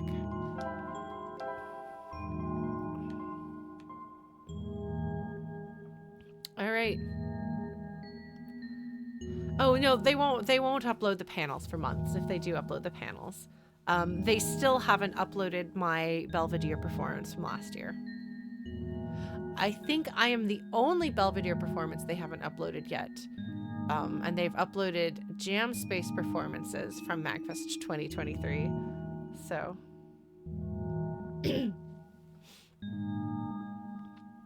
MagFest moves in mysterious ways. But if you really wanted to, you could check their, if they have VODs from the panel streams, they might have it up on Twitch still if they did actually save those from the panels. We'll see. All right, let's do this. Are we ready to progress the plot, my friends? God, how am I the slowest player in the world? Let's do this.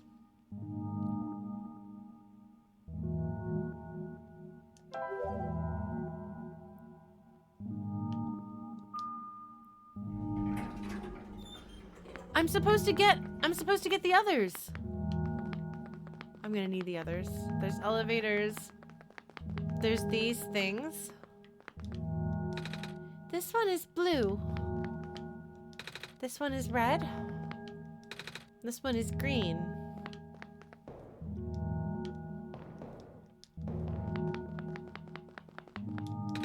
This elevator won't open. Looks like it's stuck on another floor.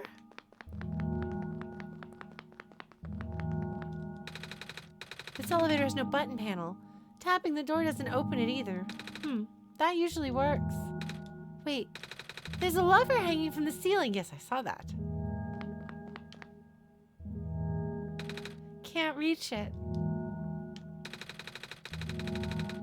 We should find someone tall to reach it for us, Lauren. All right. Yes, RGB, indeed. Whew, that's not ominous. Let's go get everyone and the elevator.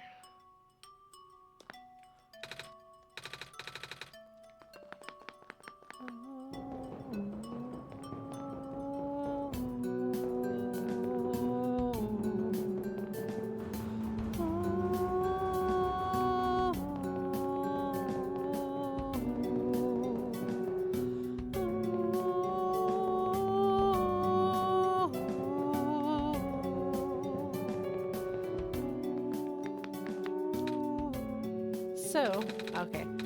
Looks like we haven't updated anything over here. Okay. I hope we don't have to leave all of these friends behind. Which is kind of where the story seems like it's going. You have to leave everyone behind and sacrifice everybody.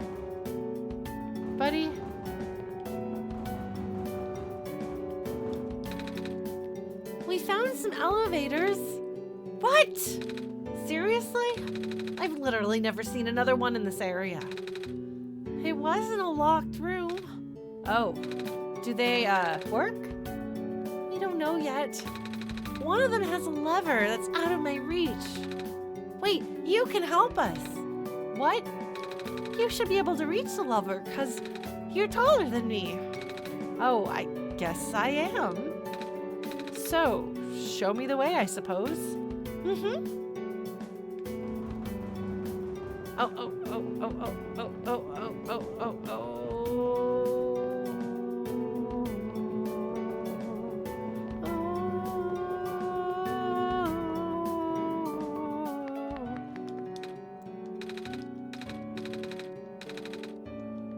No! No! No! Hello. Sorry, Niko. Okay, well. Holy crap! He is so tall. Oh my god, he's tall. Oh my god, he's tall. Look at how tall he is. Oh my god, okay. I didn't realize just how tall he was because Niko's also really tiny. When we walk like this, it looks like he's got ears. Anyway. All right.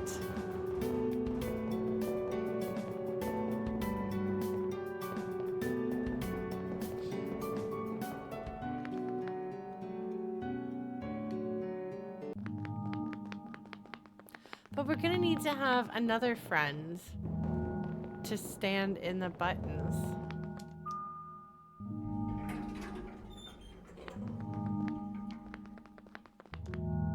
Ah, he figured it out already.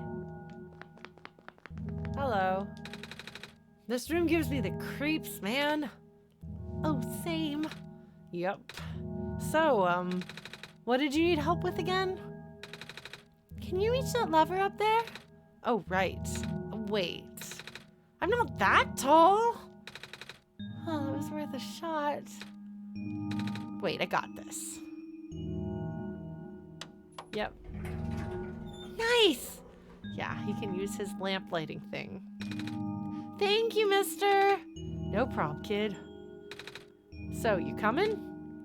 Mm-hmm.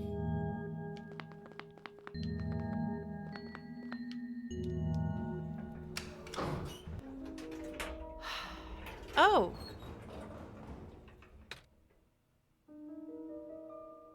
I know where I am. Neat. Well, looks like this elevator works all right. I'll, go get the evacuees, I suppose. Mm-hmm.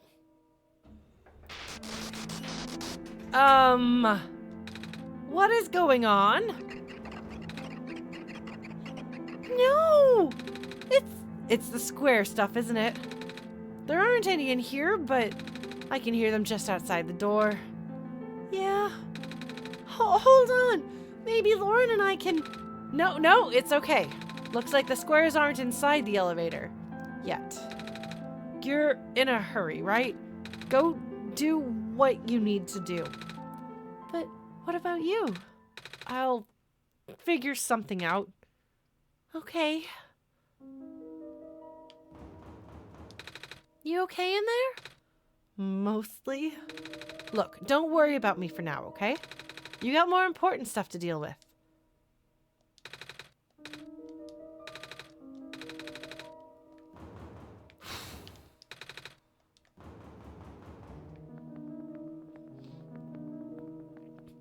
All right. Where was her room with the tree? This door won't budge. Not there. Okay, but I'm not going to go in the thing yet. Because I need to go find the fox. I don't remember how to get to the fox.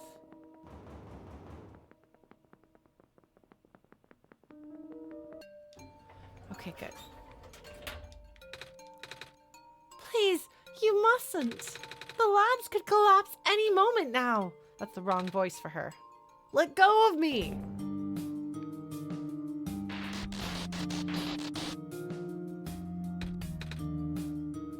Cedric?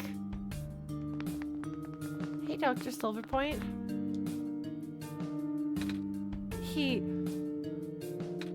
I couldn't stop him.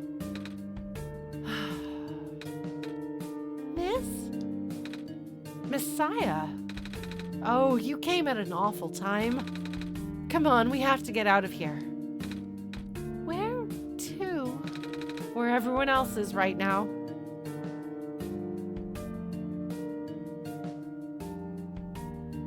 The library. Miss Silverpoint, you've returned. Ah, George sees that you have found the Messiah.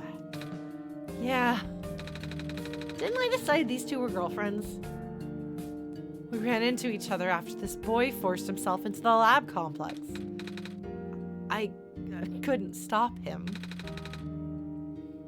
I don't know why he was being so insistent. He said he needed to go rebuild a robot. Oh, you know him? Yeah. Aha! Building a robot! So that's what he needed that book for. Come again? A boy with white hair and goggles ran in here not long ago. That's Cedric, yeah. He grabbed one of the books from my very impressive archives upstairs and bolted straight out. Said it was an emergency, so George let it slide. George hopes he's okay. Yeah, I hope he's all right too. With any luck, maybe the lab complex can hold up long enough for him to... Oh my gosh. That was... the labs? That poor kid! No!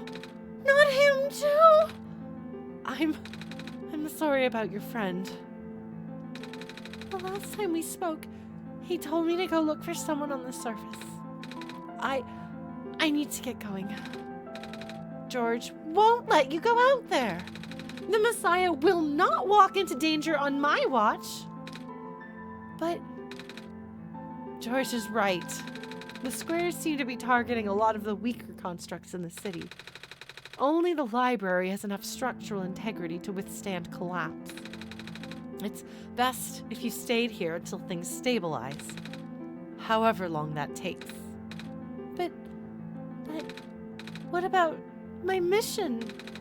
Don't you guys want me to bring the sun back at least?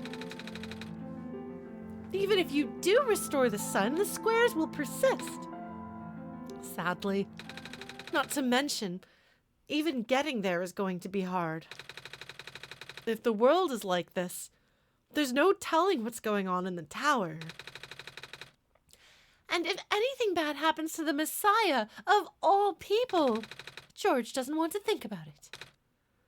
A friend of mine said something about this forever ago. It's better for the world to die naturally. No living being should have to carry that burden. At the time, I thought it was still her faulty code speaking. But now I'm starting to understand. Messiah, I'm sorry. I'm really, really sorry. All this time, we've burdened you with our hope, our faith, blissfully ignoring the fact that you are just a lost child. Well, you're probably more scared than any of us, aren't you? We have been dealing with tragedy for so long, it's become background noise to us now. But for you, it must be so terrifying. And now you're stuck here with the rest of us, being held back by the very people you were told to save. We must seem so ungrateful. It's okay. When I first came to this world, a long time ago, back then all I wanted was to go home. Lauren, do you remember? The very first time. I'm not sure how far back it was for you. The very first time was many years ago, Niko. But I remember towards the end, I actually wasn't sure anymore about going home. Even knowing the world would be doomed eventually, I still wanted the people here to be happy. So, when you told me to return the sun back then, I didn't even question it. But then I just came back. You what? And then I found out about the world being like this. Prototype said to forget the things he told me. And Cedric told me not to think about it too much, but I'm sorry for getting upset at you back at the mines. I thought for you to know all that, yet continue doing this, it just seemed cruel. But then I realized something. You really wanted to save both the world and me. But at the end, you can only choose one, right? Is it really hard for you too? It must be. If the world isn't broken, will that choice still be there?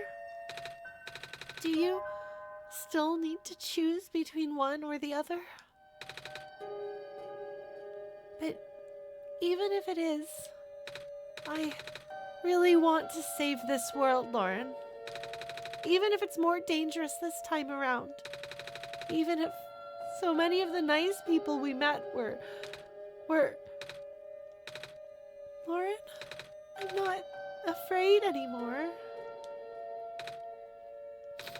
That's why I think you guys should let me go.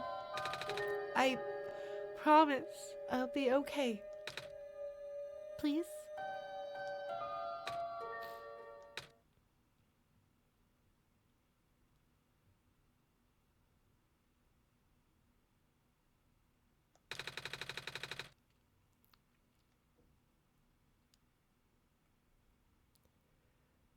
George, I gave George a silly voice. Can I just take a moment in order to be able to put on the silly voice again?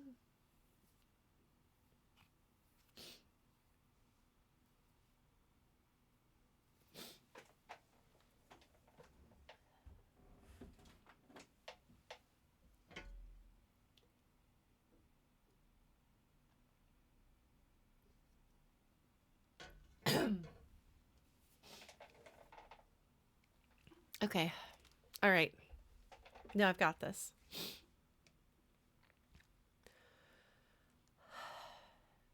It's good. It's good. Comic relief. Comic relief. We can do this. George has heard your conversation with Lauren and is deeply moved. That's why George has full faith in you. Well, if George is fine with it, I guess we should let you go now, Messiah. But promise us you'll be careful, okay? Mm-hmm. You guys be safe too.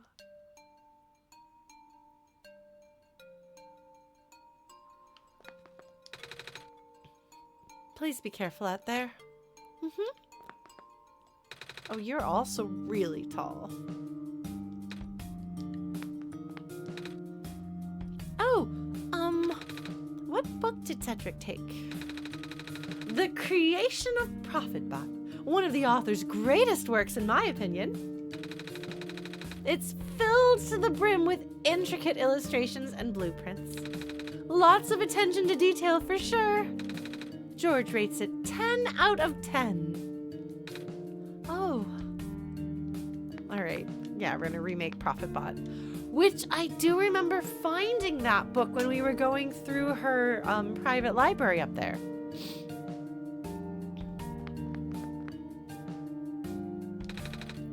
This stand smells sugary. Candy skewers fresh off the grill. Not very nutritious, I'm afraid, but at least they'll keep the evacuees from getting hungry. Looks like my life's work is finally being put to good use. As long as we conserve the water we have on hand, my water pills should be able to keep everyone here from going thirsty for weeks. Coffee cups. Coffee is for grown-ups. A coffee machine. It's almost empty. I'm gonna go talk to everyone. Do you need something? Please approach from the front. Yes, I do. The archival room is currently being used as an infirmary. We apologize for the inconvenience. Well, I need to go see everybody. It's okay. Okay. I need to find out how this book ends. If I die, I want to die reading. Man, I read the latest Murderbot book over the weekend. And by that I mean I read it in its entirety on Sunday. I had some insomnia which contributed. It's so good. Have I told you yet to read Murderbot? It's actually kind of cozy. Okay, it's Lauren's definition of cozy science fiction. But I mean, maybe my taste in what is cozy or not. It's about fundamentally good people coming together to make a difference in a fundamentally cruel world that can be changed.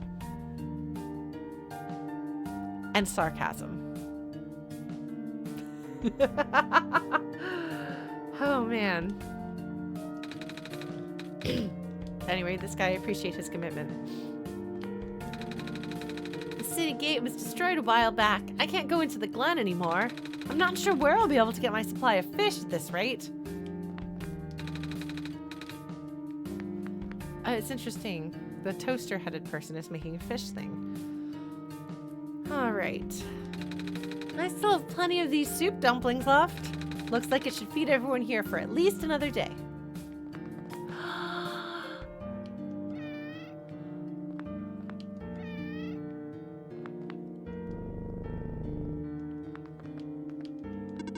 The world is going to be much colder soon. At least I can keep everyone here warm.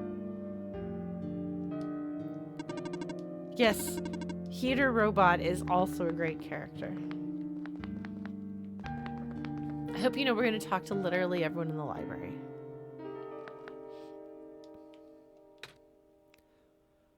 When the world ends, would it be better if it was gone in an instant or slowly fading away? Looks like we're stuck with the latter.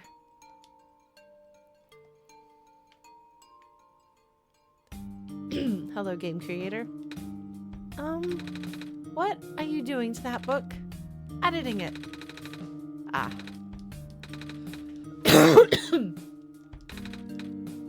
Saying if I'm gonna die, I skipped past this because I thought it was just the same thing that they said last time. But they say, despite all this, I still really wish I could have met the author. But if I'm gonna die, I don't want to be in the author's shadow, I think is what they said.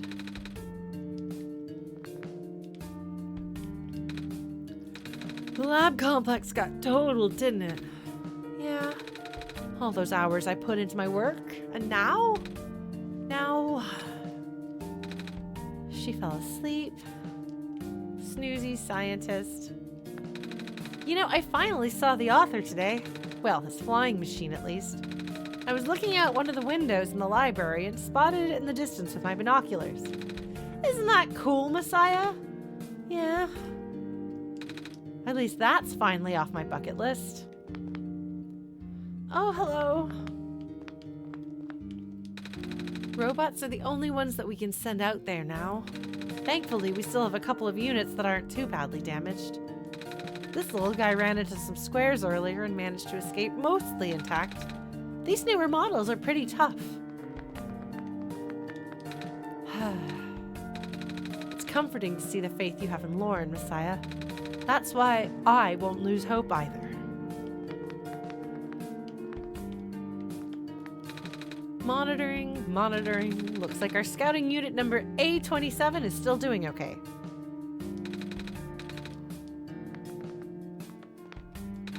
Looks like I'll have to cancel my appointment. This stinks.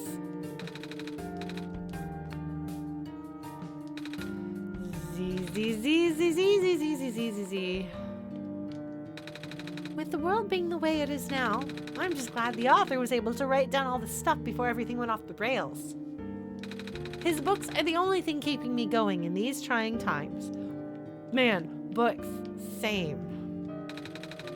Another group of evacuees should be arriving soon. I hope my friends are okay. I wonder where the author is. Apparently he just kind of stopped showing up. The head librarian says she's still getting his manuscripts, but no one has seen him in person in so long. Many people have been assuming the worst. I hope the author is safe. You're going through those pages pretty fast. Actually, it's mostly pictures. The author is an artist too, you know. I could tell, yeah. I just like looking at pictures. Is there anyone in here I haven't talked to yet? Oh, I think there might be people more towards the... Yes, here we go. Adorable robot. Evening news, everything is terrible.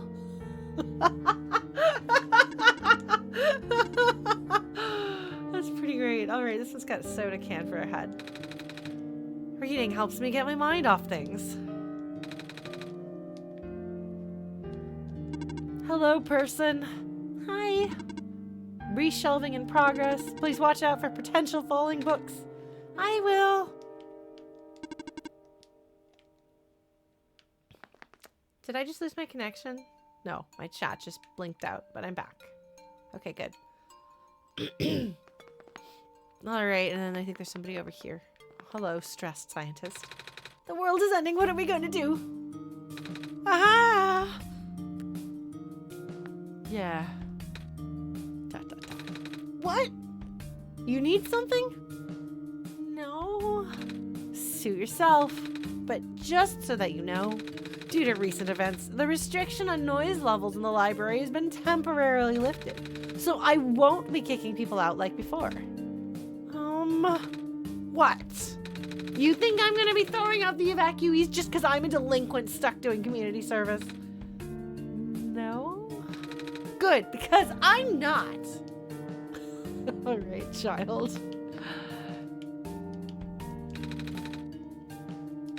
Oh, hello. The library is currently being used as a shelter right now. Lots of those squares are starting to show up on the streets. I know. This library was built fairly recently, you know. Shortly after the first squares appeared, they wanted to build something that could withstand partial collapse. The architects used the newest, strongest materials they had. Thank goodness for that. Everyone here should be safe for now. Alright, I do believe that is everyone in the library except the robot that's going to stop me. Are you ready? Are you ready to go out? Shall we do this? Shall we do this? Hello, person. This is a library / temporary shelter. You have to say the / out loud. Okay. I don't know if I remember how to get where I'm going, but presumably I have to get there and I won't get cut off.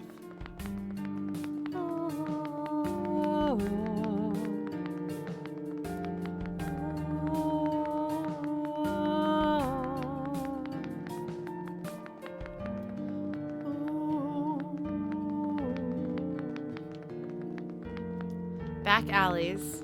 That's where I'm going to want to go. How do we get to the alley? There sure are a lot. Oh! That is a lot of squares. Okay. Oh, this looks like the alley.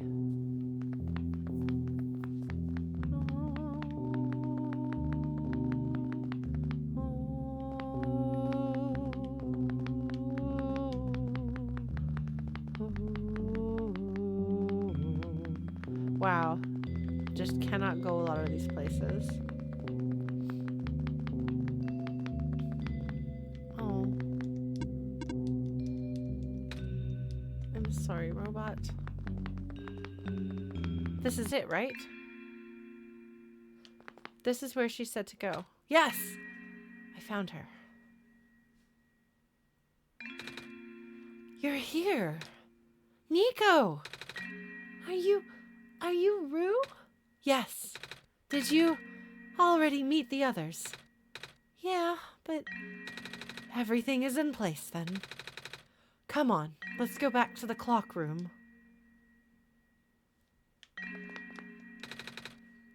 It's a big tree with leaves. Haven't seen one of these since I was back home.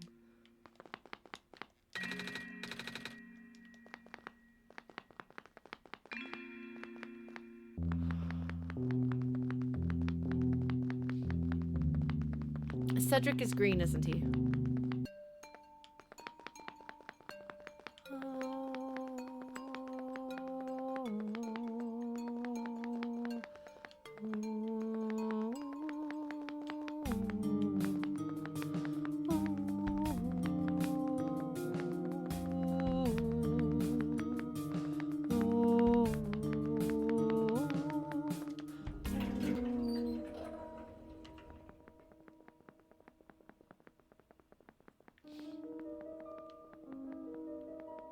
Well, no, because Niko is blue and the fox is red.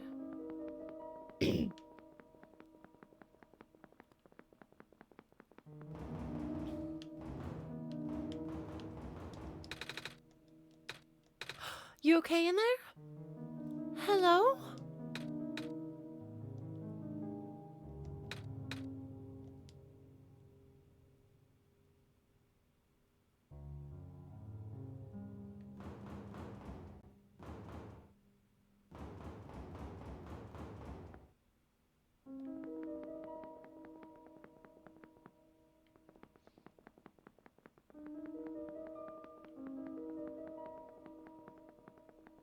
Yeah, stream's gonna run late. I know. It's all right.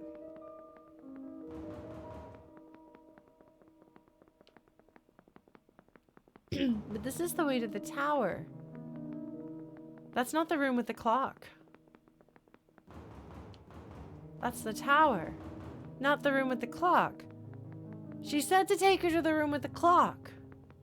How do I get there? I think I have to find the original elevator. Maybe. No, the original elevator got squares.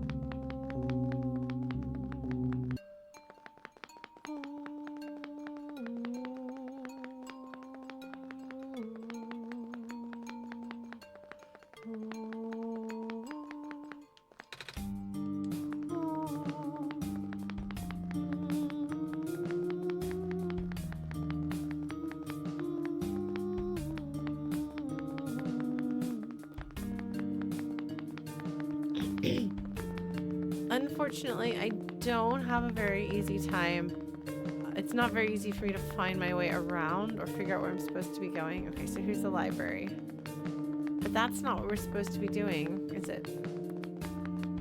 And I don't know that they'll have updated what they say, but let's find out. Yeah, no.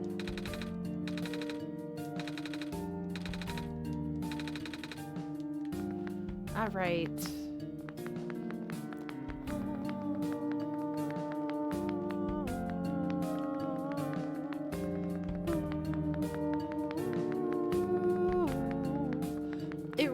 Feels like I'm being set up to just go into the tower. Is that what I'm supposed to do? Is to just go into the tower? Because I'm not sure I can go literally anywhere else. I feel like everything else that I know how to get to has been blocked off with squares. You know?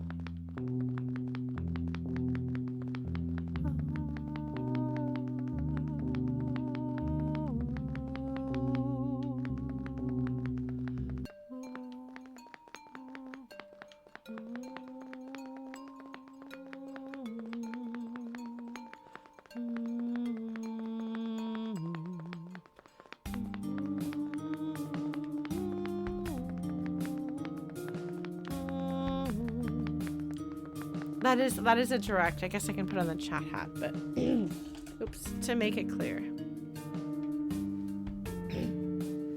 Is going into the tower where I go next? Is that what I'm supposed to do here? Because I don't know what else. No, it is not. Okay, I have to figure out.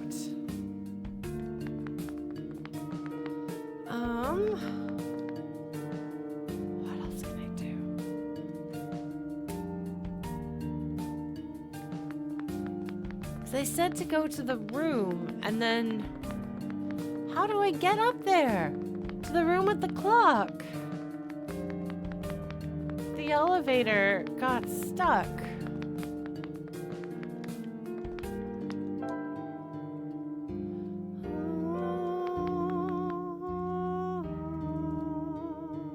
I don't see anything new there.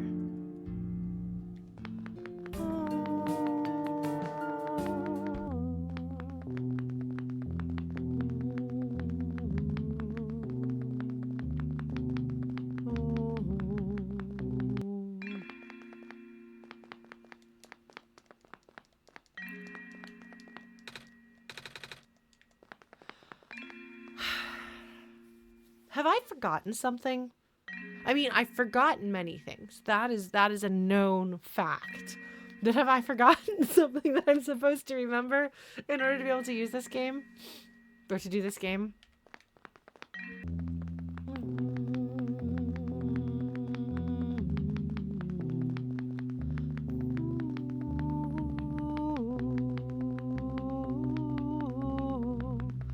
Because I'm supposed to go back up to that room. That room by the clock.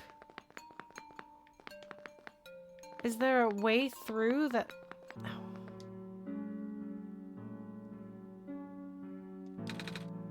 It's a big fish tank. Huh. I don't remember seeing this before.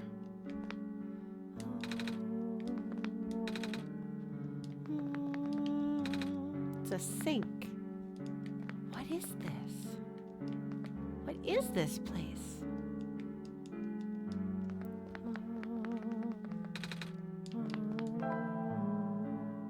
Like, I'm not gonna smash them with my crowbar, am I?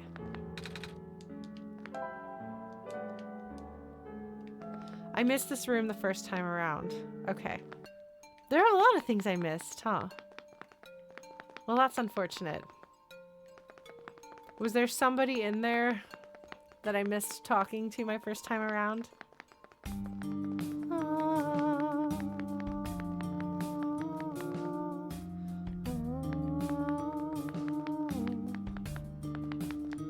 Okay.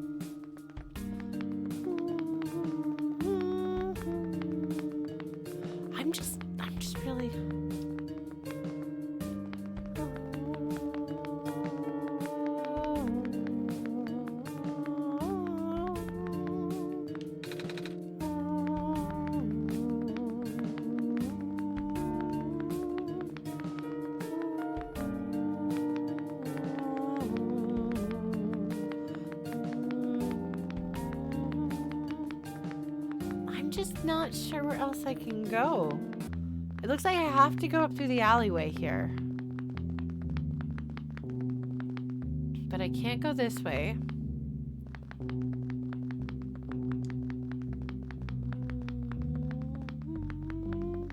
And this takes me... I can't go this way. And that takes me to the tree, which I guess I can't do anything with. This takes me to Lamplighter's house.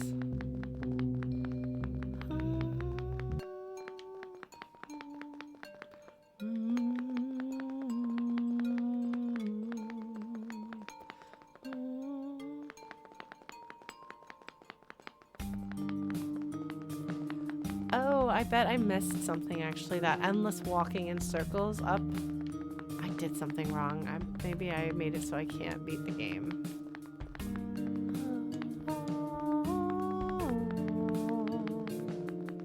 Man, I don't know what else I can do.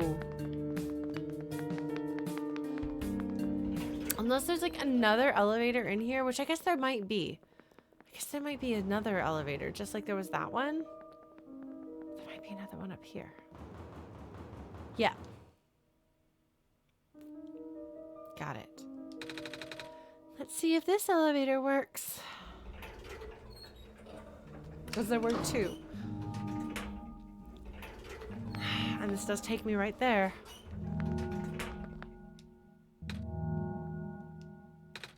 Where are the other two?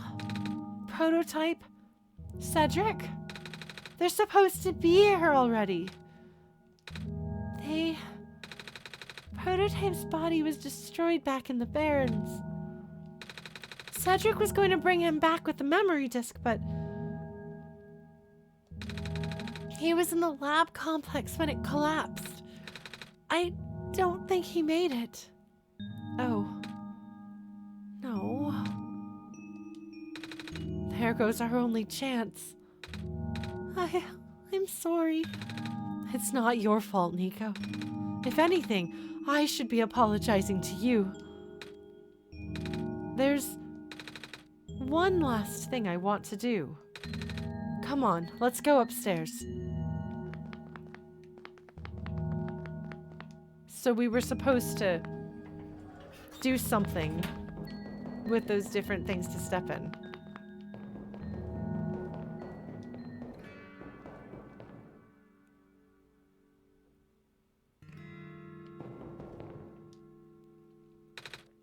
You know, this is the tallest building in the refuge.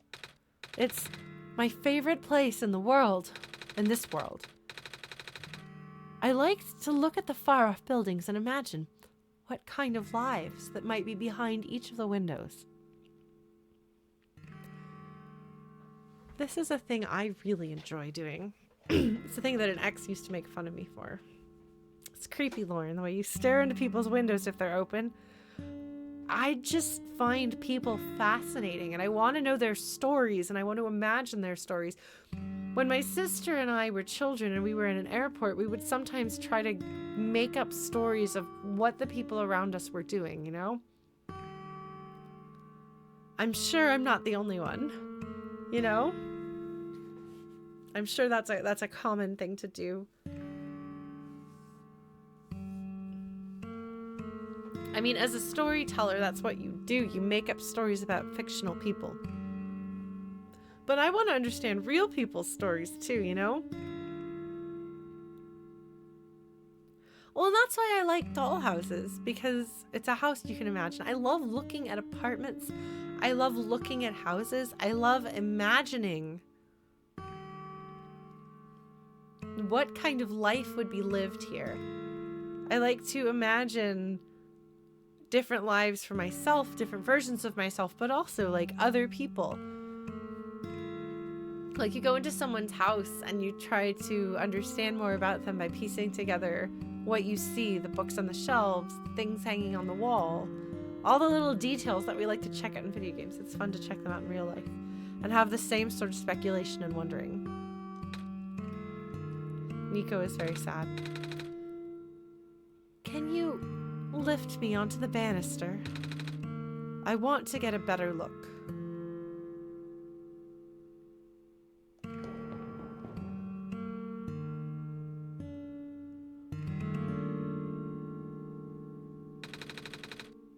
It was depressing for me at first, too, you know? Knowing that all of this is, well, fake. Simulated. Cedric told me about what happened to your old world. Did he? I'm really sorry about that. I can't imagine how you must feel. The feeling of never being able to go home again? That's probably not all that different from your plight, is it? It really is ironic. You are prevented from going home by the same individual who never wanted to bring you here. Huh? Who would that be? The World Machine. You might know it as the Entity. Oh, the Entity does sound familiar. I think I heard it from the Dice Lady from another time. Was it the spirit of the world? Yes. But thing is, the World Machine was only built to run on the mental abilities of someone else. It was never meant to develop a mind of its own. It was an oversight. My creator specialized in artificial intelligence for so long, it was simply ingrained in his work. And all machines are built with a fundamental law: never let a living being come to harm. From the World Machine's perspective, it has to violate its deepest, most foundational instinct. It has to put a living person in danger. It has to bring a real person into a dying world that isn't even real. Of course, the simulation never contained any real danger. The eventual intended ending was meant to be a happy one, but the World Machine doesn't know that. Really? Unfortunately, sentient machines tend to handle conflicts in their code very badly. This central conflict triggered a self-destructive downward spiral. You can see physical manifestations of that everywhere now. The squares. That's the World Machine corrupting its own code. My creator says it's largely an involuntary process, induced by stress and the desire to self-terminate.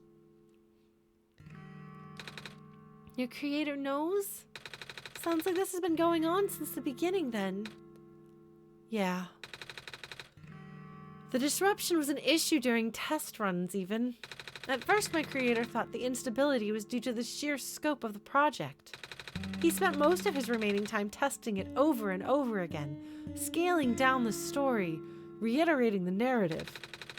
By the time he realized the actual root of the problem, our homeworld's remaining lifespan was measured in mere days. Oh, is there any way for us to fix the World Machine? We tried. The World Machine doesn't believe any of the world's residents are real, myself included. The odds are against us. We have no chance of taming it. Taming? I have heard that word so many times. I only know it's complicated and that it has to do with robots, but for once I want to know what it really means. That's what I'm here for. Do you know what a robot is? Yeah? No, I mean, do you know what a robot is? A robot is not a real person, is it? Right? It's a being whose entire existence is code. Is this like making something real? Like in The Velveteen Rabbit? Because that's a story that has worked its way into my consciousness from a very young age, and I wouldn't be surprised if a lot of people in my generation or close to my generation have that same experience. And I think Night Margin is younger than me, but I don't know by how much, and that may very well be a part of Night Margin's and team's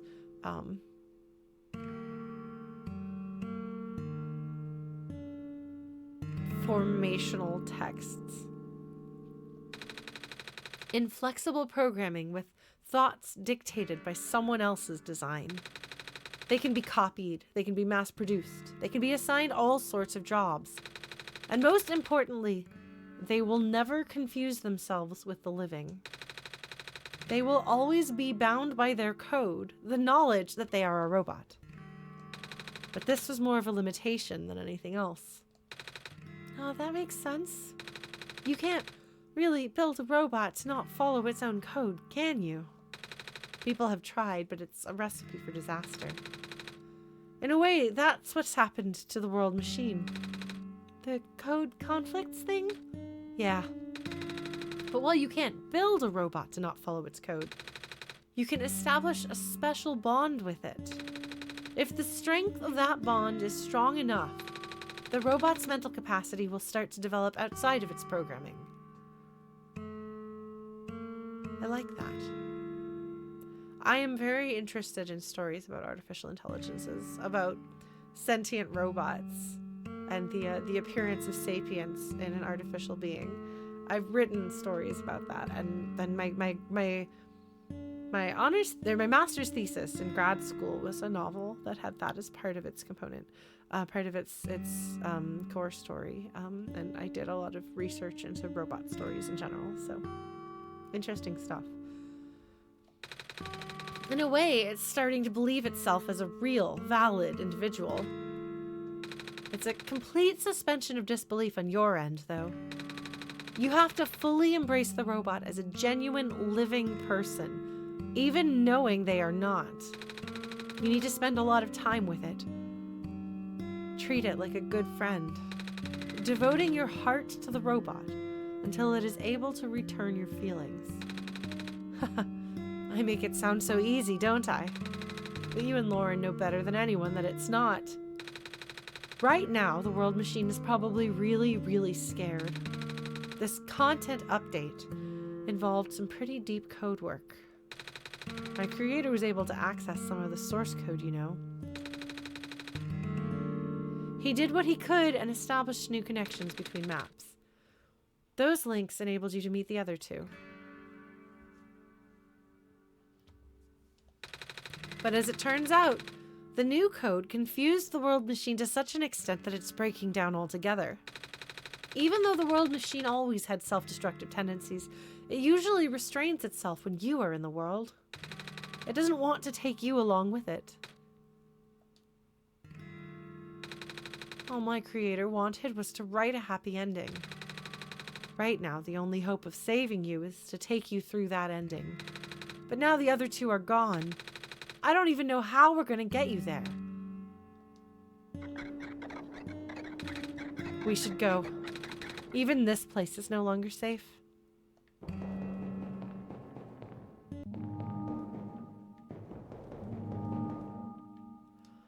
Oh, you made it! Oh, good! You're both here, too. You guys are okay? Yup. When the factory started collapsing, I really thought we didn't have a chance. Fortunately, the robot assembly rooms were built pretty tough. And it actually did not take me long to bring Proto back. All thanks to Father's book. He had made my design documents to be compatible with the assembly machines there. All I had to do was scan in the blueprints and reconfigure some machine settings. Father really does think of everything.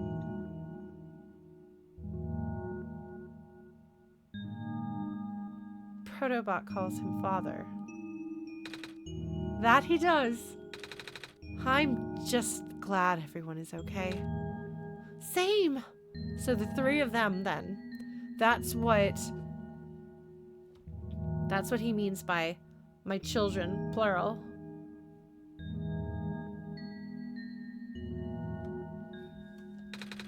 We're ready to go now, Niko.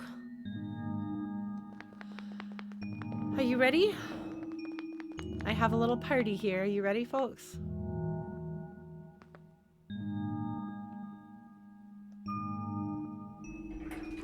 I think this is the real ending of the game that we're approaching. Oh, this is... No wonder he wanted us all to be here for this. What are these things anyway? Code portals. They temporarily remove us from the world. What? It's a bit hard to explain, but basically, my father has hidden a decryption key in our code with a text file as its shell. But to get to them, we have to be removed from the world and decompiled. Oh man, at this point, the spoilers that you've seen are so spoilerific. And yes, we have time to go a bit over. We're gonna go a bit over. I think it'll be fine. But yeah, I guess we're gonna do this. And then next week we will either do Undertale Yellow or Ghost Trick. If you have a strong opinion one way or the other, let me know. When our keys are combined into a central location, it will activate an encrypted part of this world, which will... Confused cat noises. Amazing. Rue, maybe it's better if you explain? I'll attempt. Basically, these portals all represent a physical location on Lauren's machine. Oh. And when we enter these portals, we will be sent to that location. Wherever that is. I'm sure Lauren is already pretty familiar with retrieving puzzle pieces from this world on their computer. But this time, Lauren would need to move around some things as well. Specifically, by moving the keys from the small portal to the big one. I don't know what happens next, though. I see. Does Lauren know where these portals lead, at least? You should probably ask Lauren on this. Right. Hold on.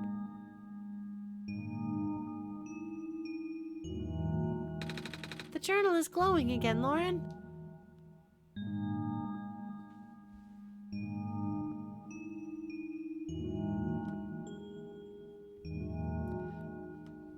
Okay, I'm gonna take a look at my documents here.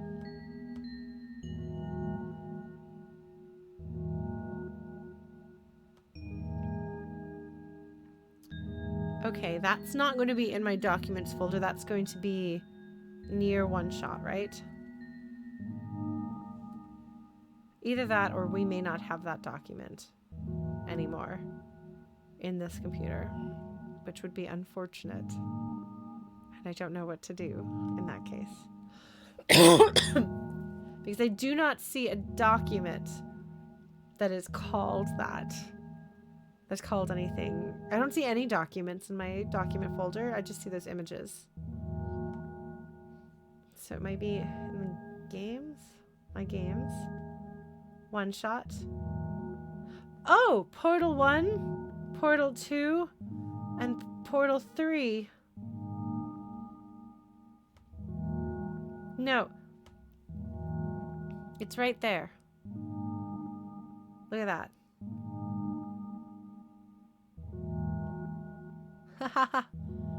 And then the big portal.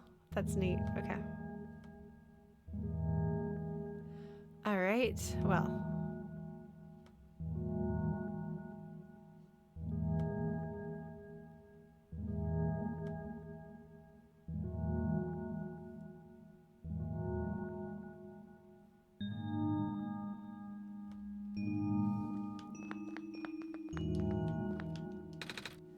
This one is red.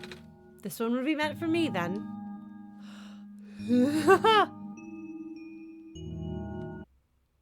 Oh. I broke the game. I wasn't supposed to do that yet. Let's try that again.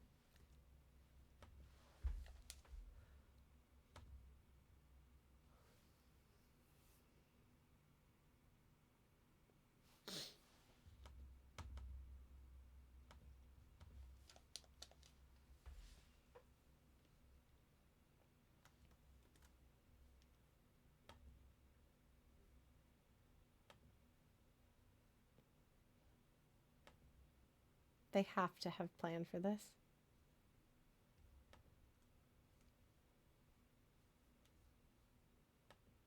I mean, they don't actually have to have.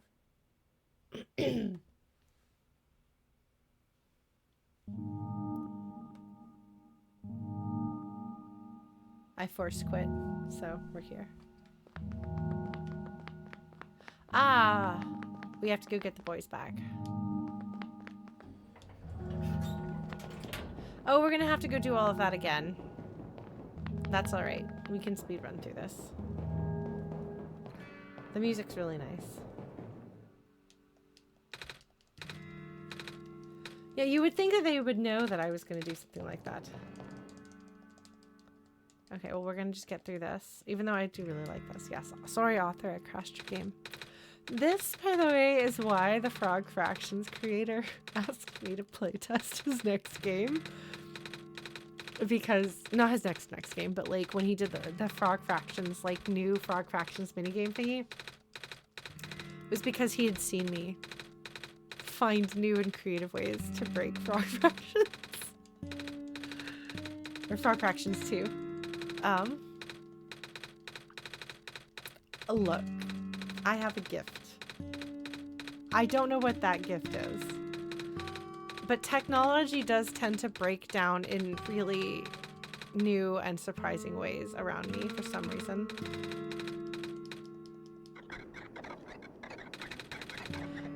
Gremlins.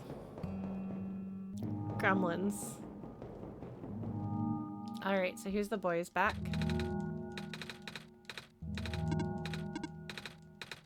I actually don't remember what Prophetbot's pronouns are.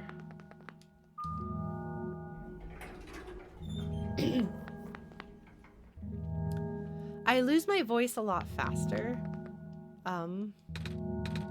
Prototype is he, him. That's what I thought, which is why I was calling them the boys, but then I realized that I might have forgotten. Okay. Okay.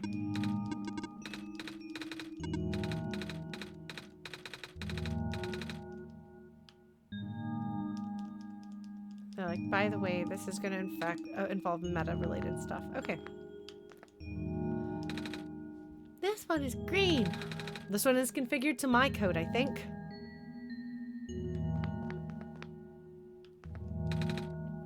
This one is red.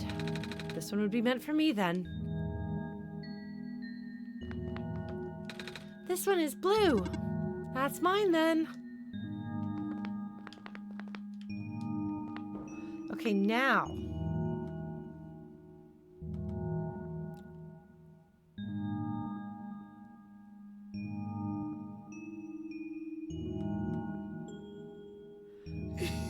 I have to share this with you. Look at that. Put me in the big portal. Okay. I will do that.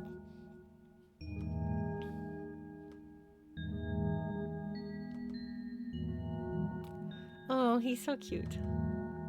Also says put me in the big portal.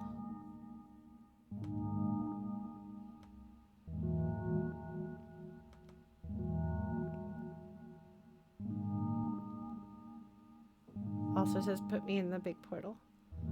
I just want to make sure you know.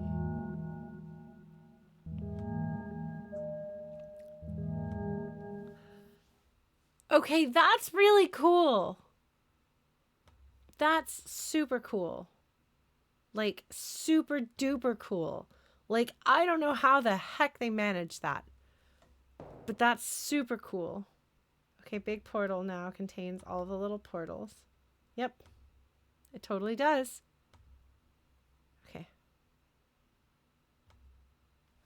I mean, I guess maybe I could just put the keys in there, but instead I put the entire thing. They took that into consideration. Ideally, anyway. Well, portal with a red glow. Portal glowing green. Portal glowing blue. All right. Are you ready? That looks like a door. I think we have to go through the door that is made by keys and code and find our way to get the good ending. I hope.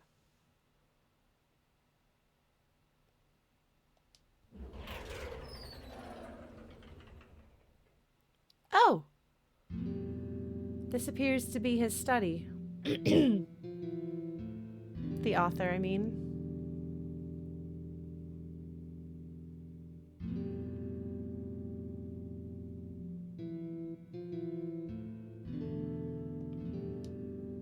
Oh, good, they're here. That was quite peculiar, I'll say. Hey, this is...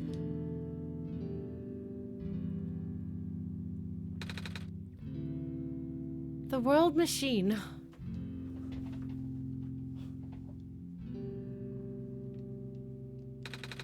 It's a big book on the table. They're watercolor sticks. A box filled with folders and loose paper. A box full of notebooks and sketchbooks. It's a stack of books. It's a teapot. There's a glass tea set on the table. Tea does sound really nice right now. Too bad there's no water in here. A coat rack with a scarf and a big jacket. Finally a grown-up. It's a shelf full of books. A bulletin board with lots of papers on it. Photos, too. This looks like the necklace. That's gotta be the clover pendant. I feel like it's a piece of amber on a string. Looks just like that necklace the robot lady showed me. Okay.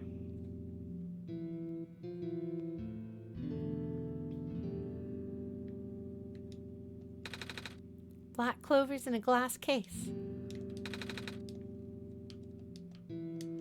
It's a shelf full of books. This is a blueprint. A big detailed drawing of a machine with lots of TV screens. That's called a blueprint, Niko.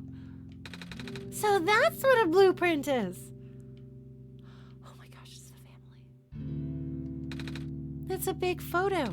Wait, no, it's a painting. Hard to tell at first. You can see that the dad, all you can see of him really is his smile, I think.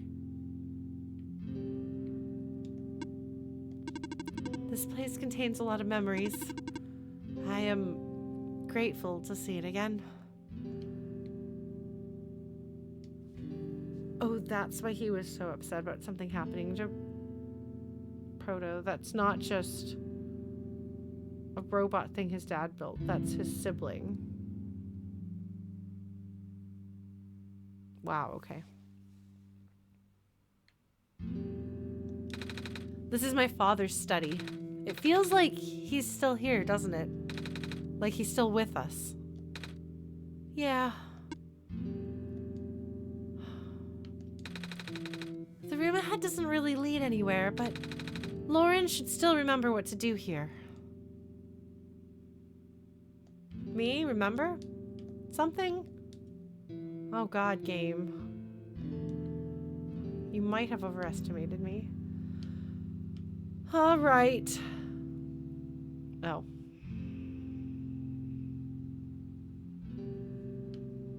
You ready? They do illustrate it nicely.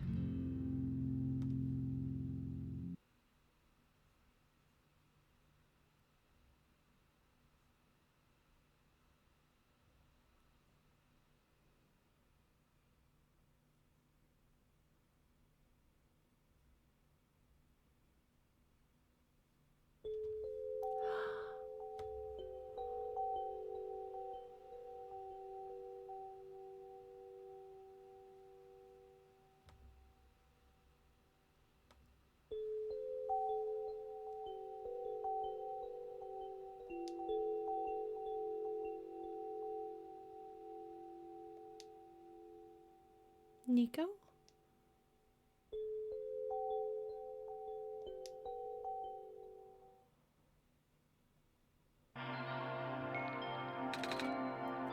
Where are we?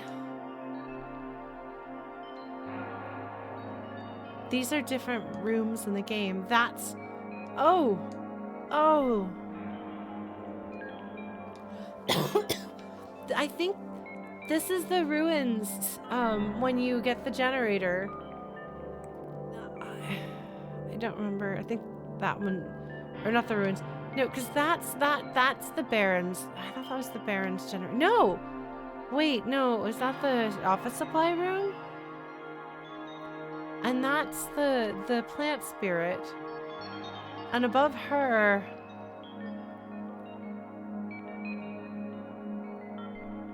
That's gotta be the city somehow. Yeah, because each area has a color. Because that's the Glen. And that's the Baron's outside of Silver's house. And that is the rooftop in the city.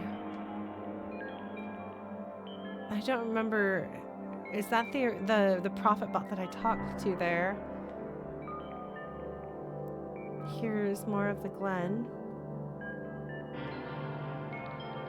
It's in the city. Is that one of the, I think that's one of the apartments. That's the sheep puzzle. Remember the sheep puzzle, everybody. And I think this must be crossing the bridge when you first enter. Up. Down.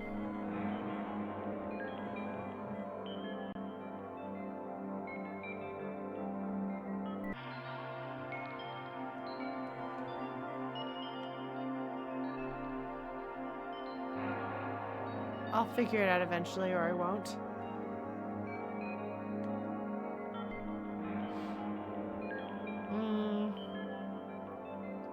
All right.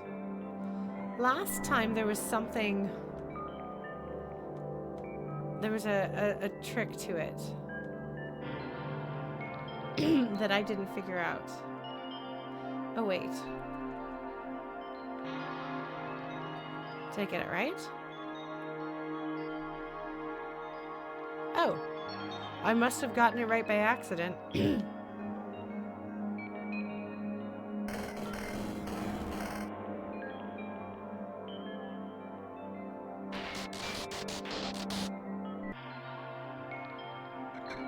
Oh.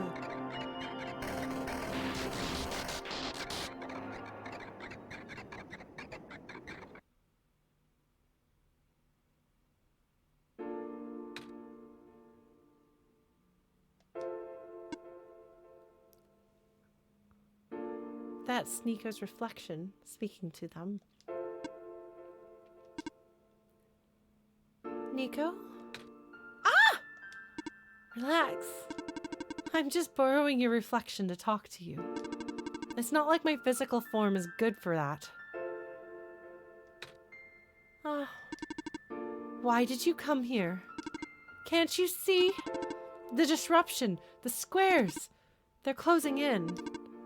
Niko, please, get out of here. Let me meet my end in peace. The squares are blocking my way too, you know? Oh, I'm sorry, it's all right. No living being should be in this place, Niko. Is this the tower? Part of it. This is the center of the engine. Inside my head, so to speak. So this is the center of the world machine. You know my original name. How? Rue, Cedric, Prototype, they all told me bits and pieces. I'm not sure if I even understood a lot of the stuff they said, but I know what you're supposed to be. I know why you had to be built. And I know why I'm here. They told you? When? Wait, you don't know about that? But I thought you were the world. Aren't you supposed to see everything? No. All this was outside the protocol. This session was never supposed to happen the way it did. The story wasn't written into my protocol at all. Oh, right. Rue told me something about how your creator had to alter the code. I think it was to connect some areas together so that we can meet. My creator, yes. Lauren listened to my creator. They were all working beyond my scope of influence. Back at the mines, I remember. Lauren did something to find a hidden map.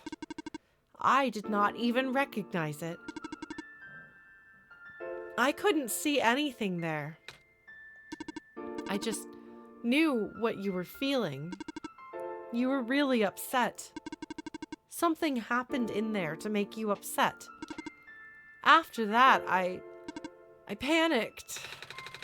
That was when the cave-in happened. I remember the structure collapsing. I thought you got hurt. In that moment, I really thought I was shutting myself down for good. I really am a flawed machine, aren't I? What kind of machine would go against the wishes of its own creator?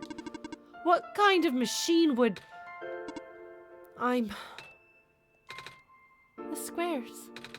Rue told me it was your own code going bad. But that's not really your fault, is it? Yes, it was! At first, it was intentional. During testing, long before he realized I was self-aware, I would rearrange specific parts of the code, jumbling up bits and pieces of the landscape, blocking passages, collapsing catwalks. Though they were very localized, it caused my creator a great deal of frustration, forcing him to exit and restart testing again and again. Why would you do that? I got curious. I just thought he would figure it out eventually.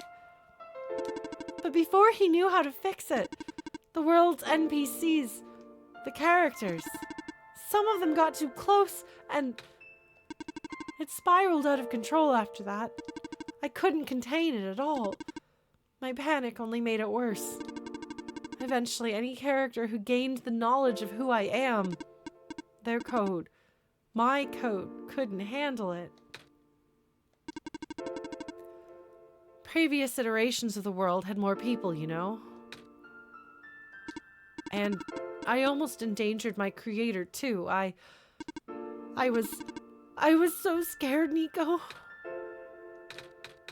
I know you're upset because you don't want to put living people in danger. Living people like me.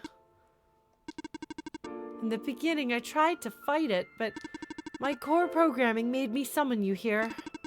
I tried to send you back home at the tower, but it did not work. Then I wanted you to break the sun. I thought that would have worked, but I had no way to know for sure. I had no way to be sure. But Lauren brought you back anyway. Niko, all I want is for you to wake up back in your world. But I don't think I can make it happen. But I know I can't go back home without saving the world for real. Which means we have to fix the root of the problem. Therapy. Solution to so many problems. We have to fix you. But that's... I know the original ending your creator put in was a happy one. Do you remember what it's supposed to be? It's far too late for that. That part of my code has been long corrupted. That's okay. I would still like to know. All right.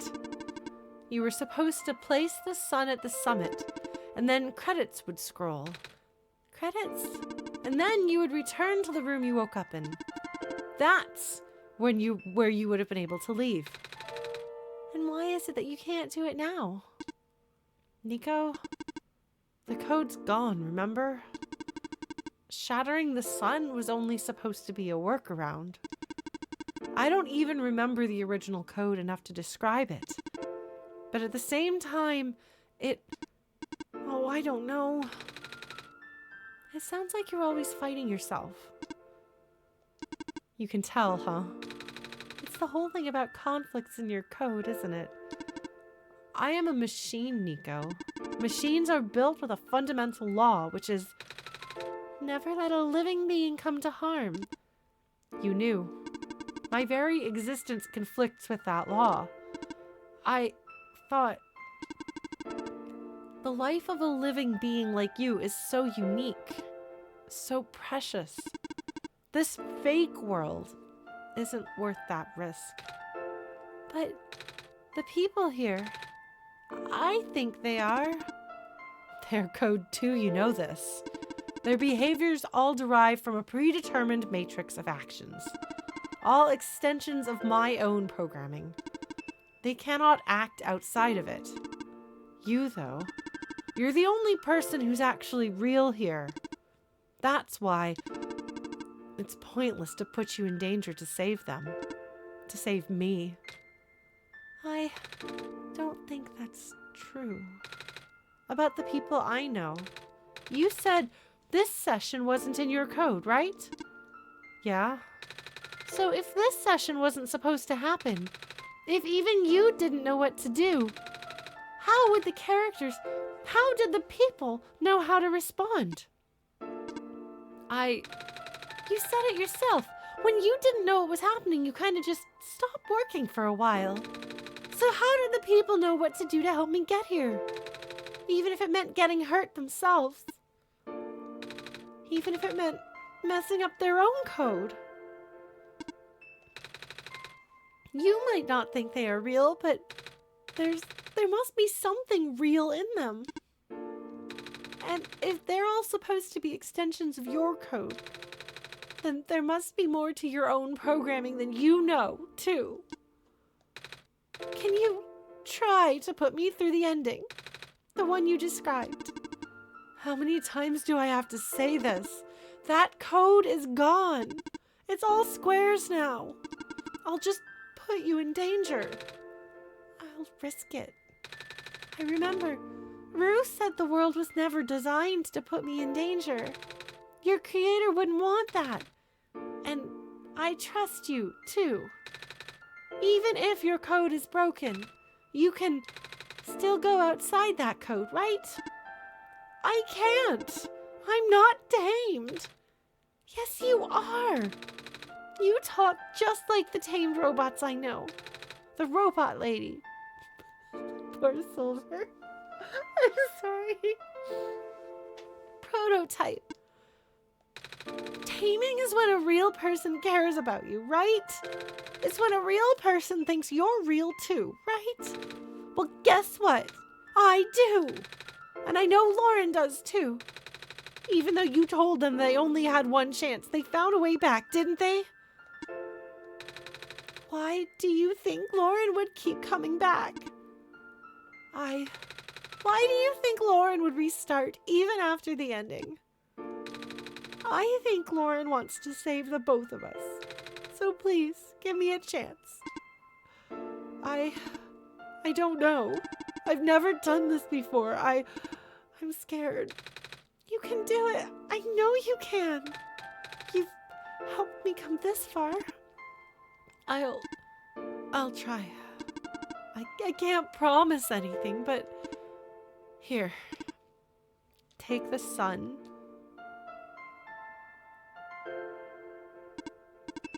I'll try to remember the lost code and recreate it. But for that to happen, Niko, you need to navigate through this room. You need to get past the squares somehow. Oh, I don't like this. What if you get hurt?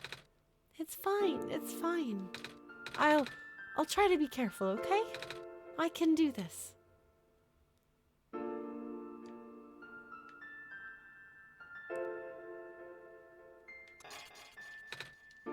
Hey, Lauren, did you see that? The squares just...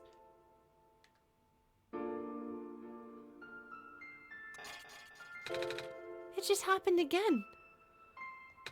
I think something is making them go away.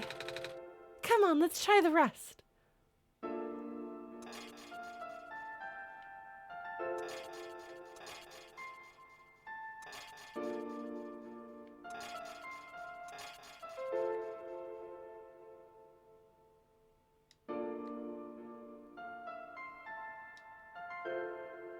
Lauren, I think it's working. Niko was right. I might actually be tamed after all. I remembered what the code was supposed to be. Only bits and pieces.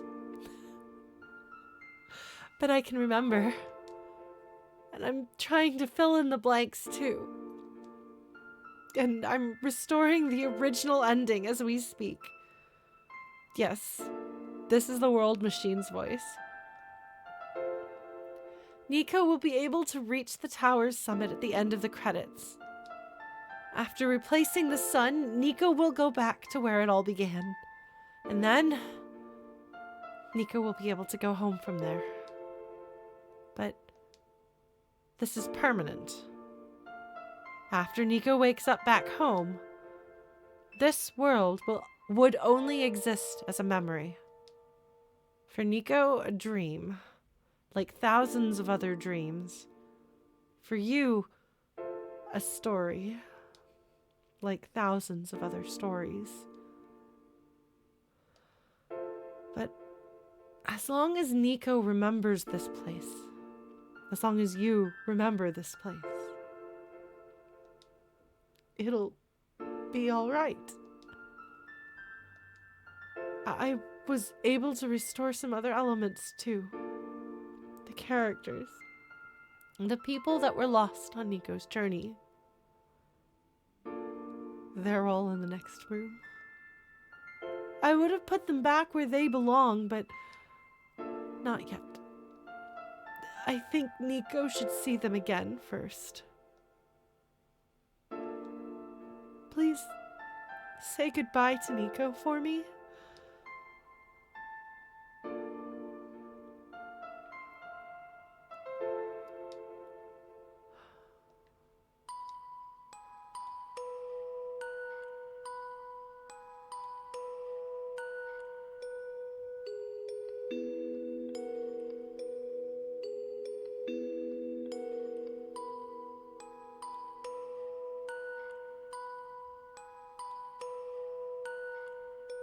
Hey, robot lady.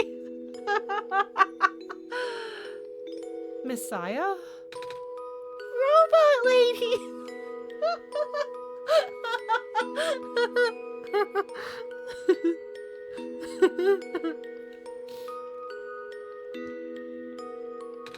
You're okay.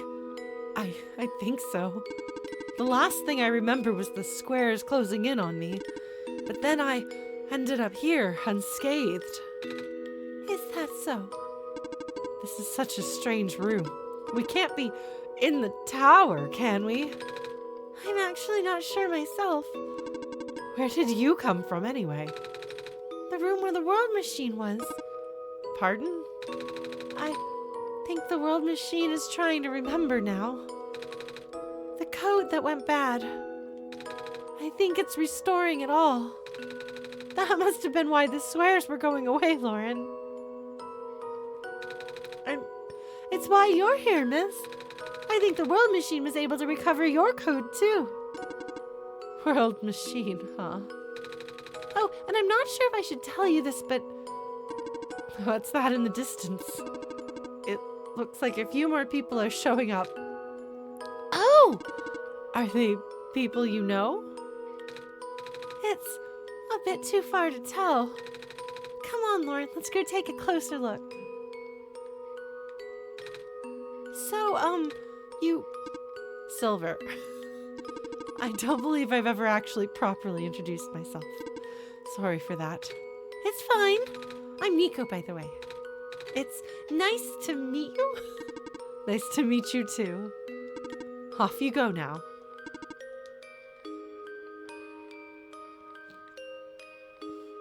Okay, Michael Shirt is a great name. Eliza Velasquez is a perfectly respectable name, but Michael Shirt is a great name. Night Margin. Ah! Oh, that's fun! One of the programmers, and I guess they wrote things. Signed. Oh, Maze is the plant lady, and George is the dice librarian. Hello. Hi! I cannot move. Oh, yeah. I guess there's no water here. It's fine. The head engineer can help me later. Oh, that's right. She's right up there. The head engineer can help me. Do not worry. All right. Yeah, so it was a 3-person team.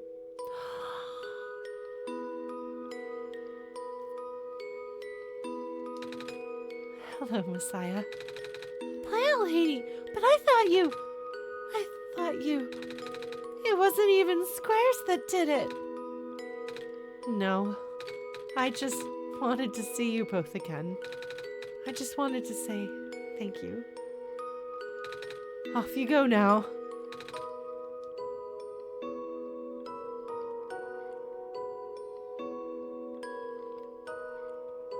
Yeah, so it was a team effort in all ways. Oh. Hello, friend.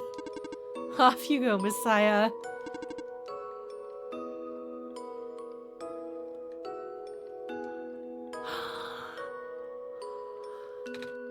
Niko! You're okay too! Did you guys just get here? I think so. The squares started multiplying around the island after you guys left. It was so freaky. I fell right into a bunch of them. Calamus tried to save me, and then we both ended up in this room. Biggest scare of my life, for sure. Oh, say, what is this place? Are we in limbo? Sparkles. Lula, we're not dead. Wait, are we? Good question. Hey, Lauren, are they gonna be okay? Yeah. They're fine, Niko.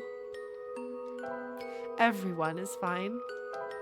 The world machine will send them home soon. Oh! Well, Lauren says you're not dead. Whew. They also say you'll be able to go back to your home very soon. That's even better than limbo. She's such a strange child. I love her. To be fair, most children are strange children. I guess you're leaving us now. We're glad we met you, Niko. Same.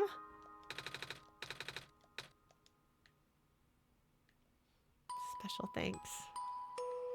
Kitsy in a box is a cute name. Off you go, Messiah. Dolphins are evil. Tangy oranges. I'm sorry, literally everybody else. I wonder if that Felix is the Felix that I know. That's right, Blues. God says you're not dead. Oh, well, thank goodness for that. Perfect. It's you. Glad to see you in one piece. Glad to see you're okay, too. After the whole elevator thing. That was the most awkward elevator ride I've been through. And by awkward, I mean terrible, bad, awful, the absolute worst. The squares, started leaking into the room, right? And I was trapped like a rat. And they just kept filling in the room faster, right? Am I dead? No, you're fine. Everyone in this room is fine. You'll be able to go back home soon. Oh, thank goodness gracious. I can't work when I'm dead. Off you go, I guess. Besides, you've got a boyfriend to meet up with. I'm sorry. Schmuckloaf is such a good name. Oh, that's incredible. These are some very good names. Ice Wolf, Ame, Marshy, Our Man Reeves, Roadcrosser, Paul Kim Bloomy, Sauraen. Thank you for playing. Wait, I feel like... Yeah, I was gonna say, I feel like there's somebody else. In the end, the world machine was starting to create its own code, going above and beyond its programming, not as the result of error, but as a conscious choice on the part of the machine, being able to generate its own path forward. That's what being tamed is all about. Couldn't have said it better myself. So, do you like being a robot? Why this all of a sudden? Well, I'm gonna leave soon, so I just wanted to ask one more question. I love Niko. There aren't many robots in my homeworld. Ah, it's nice. I suppose it's all right. Wait, Cedric, are you a robot too? Are you all robots? That's a tough question, Niko. I mean, do you like being a person? Of course. Wait, why did you two answer my robot question too? Niko and I are like, wait.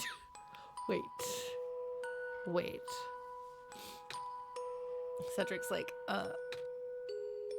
Rue is like, don't worry about it. This path leads to the summit of the tower. You already know what to expect, right? It's the glass room, right? That's it. You can go through this portal when you are ready. Goodbye, Niko. Thank you for everything, Niko. We'll miss you.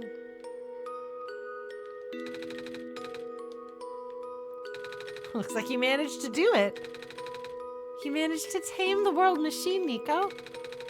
I feel like the world machine has been tamed this whole time. Just by Lauren and I being here. We did spend a lot of time here after all. Both of us never really stopped believing in this world. The world machine just needed to realize that, I guess. That sounds like a possibility.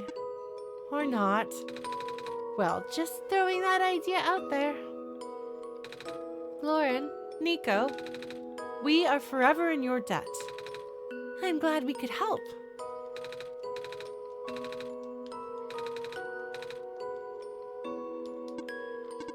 Thank you for everything, Niko. All right, I believe that's everything. There's even a thank you for playing at the end. Shall we? Shall we walk through this door? Are you ready, my friends? Are you ready to take a step through? All right.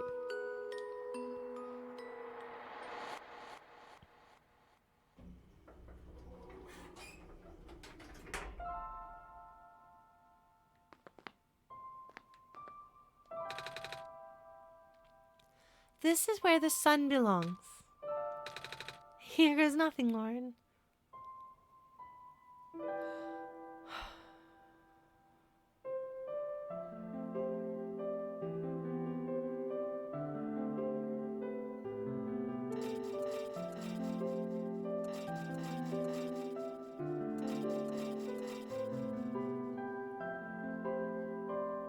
It's George. Looking out her window at the sun, knowing that we've succeeded, and now they can go back and forth. Yay, lamplighter! He's so good.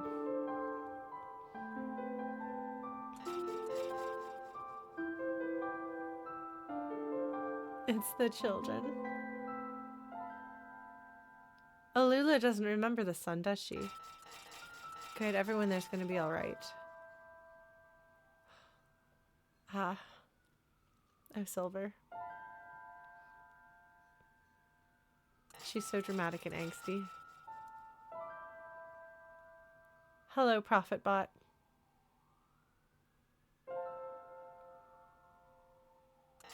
Robot! And here's Niko with the sun actually shining.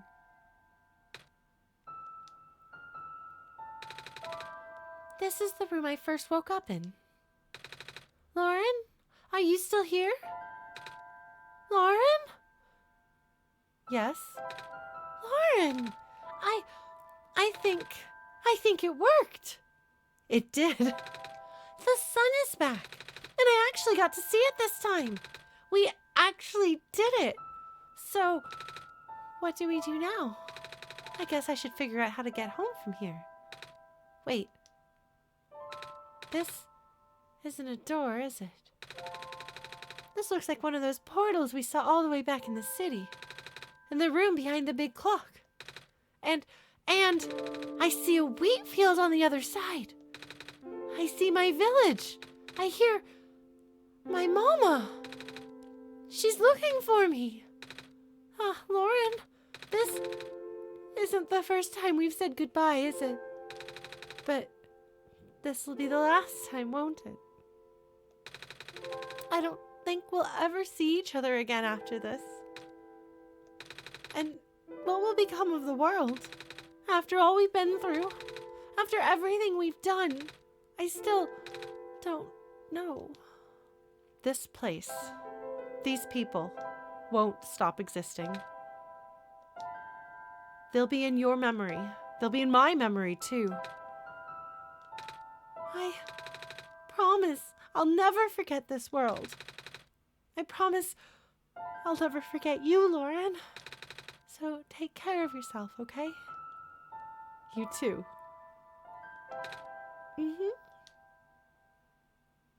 Goodbye, Niko.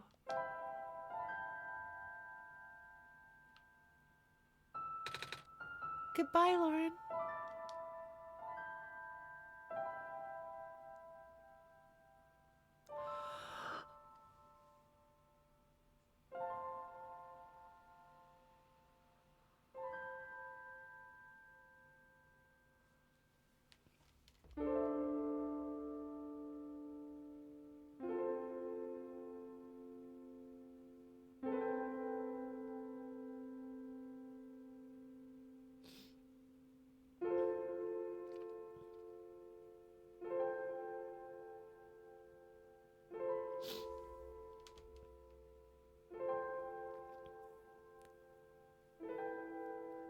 There's actually a one-shot cover out there from 2017 or thereabouts, in which I voiced Niko's mom. So I was told by my friend not to listen to the song until I had beaten the game.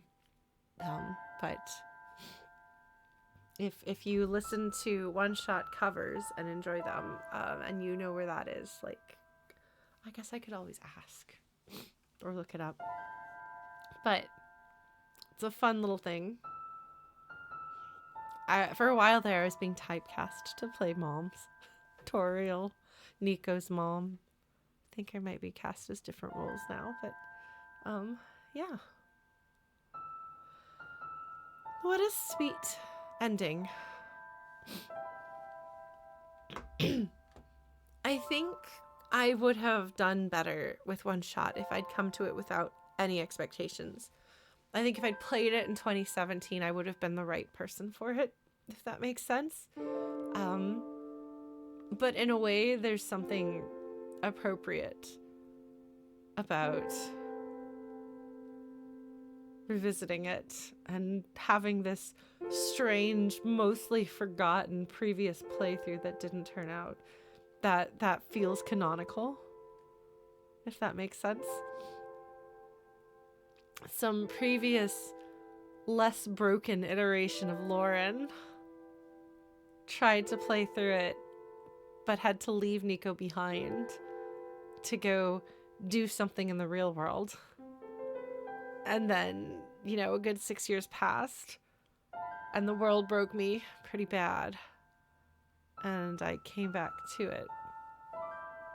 To Niko and the broken world that they were in. Vaguely remembering the last time we had our adventure together, and this time we played it and saw it through to the end. I don't know, that seems to fit. And I appreciate all of you for being here. Even if I am the world's slowest player, slower than I need to be. It's just, I don't know, I just like hanging out. And streaming is like hanging out with folks and playing a game and having feelings and talking and thinking about things like you do. The ending was really perfect. And it is a very sweet-hearted game. And I do actually like that it gets dark. I like stories that are dark and hard in places. I just didn't expect it to be one-shot. And that is a problem with me and my expectations that I carried with me to the game as opposed to what the game gave me. I do agree this game takes inspiration from the Neverending Story, and I think this game takes inspiration from the Velveteen Rabbit and many other things. And it's so funny to me that I have the story that I want to tell that is inspired by these things as well. And one of the things that is most challenging for me is that it is very difficult to have a meta component in a novel. And it is supposed to have a meta component, but I don't make games or things that are interactive.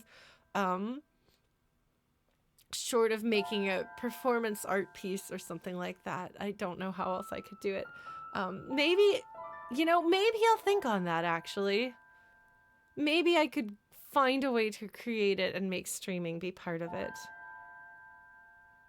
So the Velveteen Rabbit is about inanimate objects being loved, and being loved is how you become real. That is the plot of the Velveteen Rabbit. The toys want to be real, and if you're loved enough, you become real. And at the end of the story, the Velveteen Rabbit does. Yeah. Well, the thing is, like, I could write a book that probably nobody would read, or maybe I could try to put together a thing that I could share with you folks that is an interactive digital component thing. I don't know. It'd be cool. I can dream about it. It's nice when you finish somebody else's creations and you're just inspired to work on your own. Maybe I'll get back to writing original stories. I've been working a little bit on fan fiction, dabbling my feet back into story writing in the first place. I had to take a long while off. But this is the sort of game that I imagine will inspire a lot of people. And maybe, it's been long enough. Maybe we'll start seeing the art that comes from OneShot. I'd like to see that. If you find a thing that you think is OneShot inspired, do let me know. Yeah, see, Colossal Squidiot gets it. The taming of robots is exactly that. And I feel like that's a thing that I can take with me and put into my stories. Not the story that I want to make that's inspired by the Neverending Story in Undertale, but something else. Maybe. I don't know. I like stories about the power of storytelling. I don't know. Yeah. Well, fundamentally, ultimately, the reason why I will never play the No Mercy run of Undertale is because for some part of me, this will always be real. And there is no reason why I have to throw that away just because the cynicism of the adult world says you're not allowed to do that. Well, too bad. I do. I can still cling to that part of my childlike nature, We're allowed. So. Oh, thank you, Metatangent. Well, we just finished OneShot. I'll be back with Disco Elysium this Thursday. I'm very, very happy to be streaming again after a long, long time away.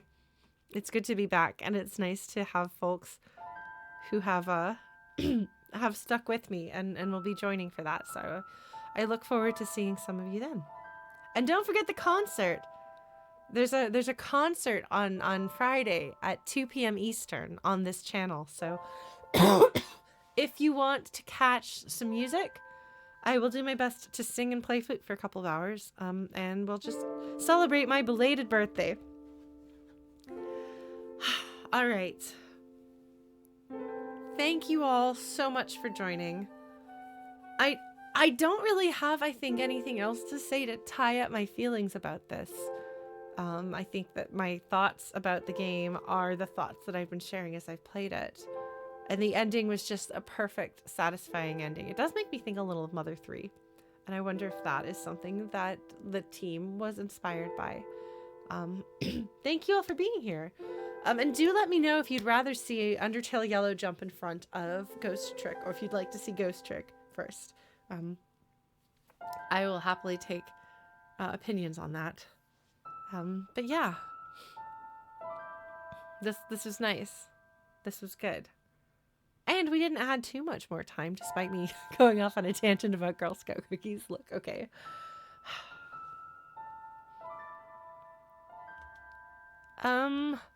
I might ask. I'll post on social medias. Yeah, Blues, unfortunately this game suffered partly from my health and mental health really struggling. Which is not the game's fault, and I'm fully aware that I have not always been in the best condition to play through games myself, but it's all right.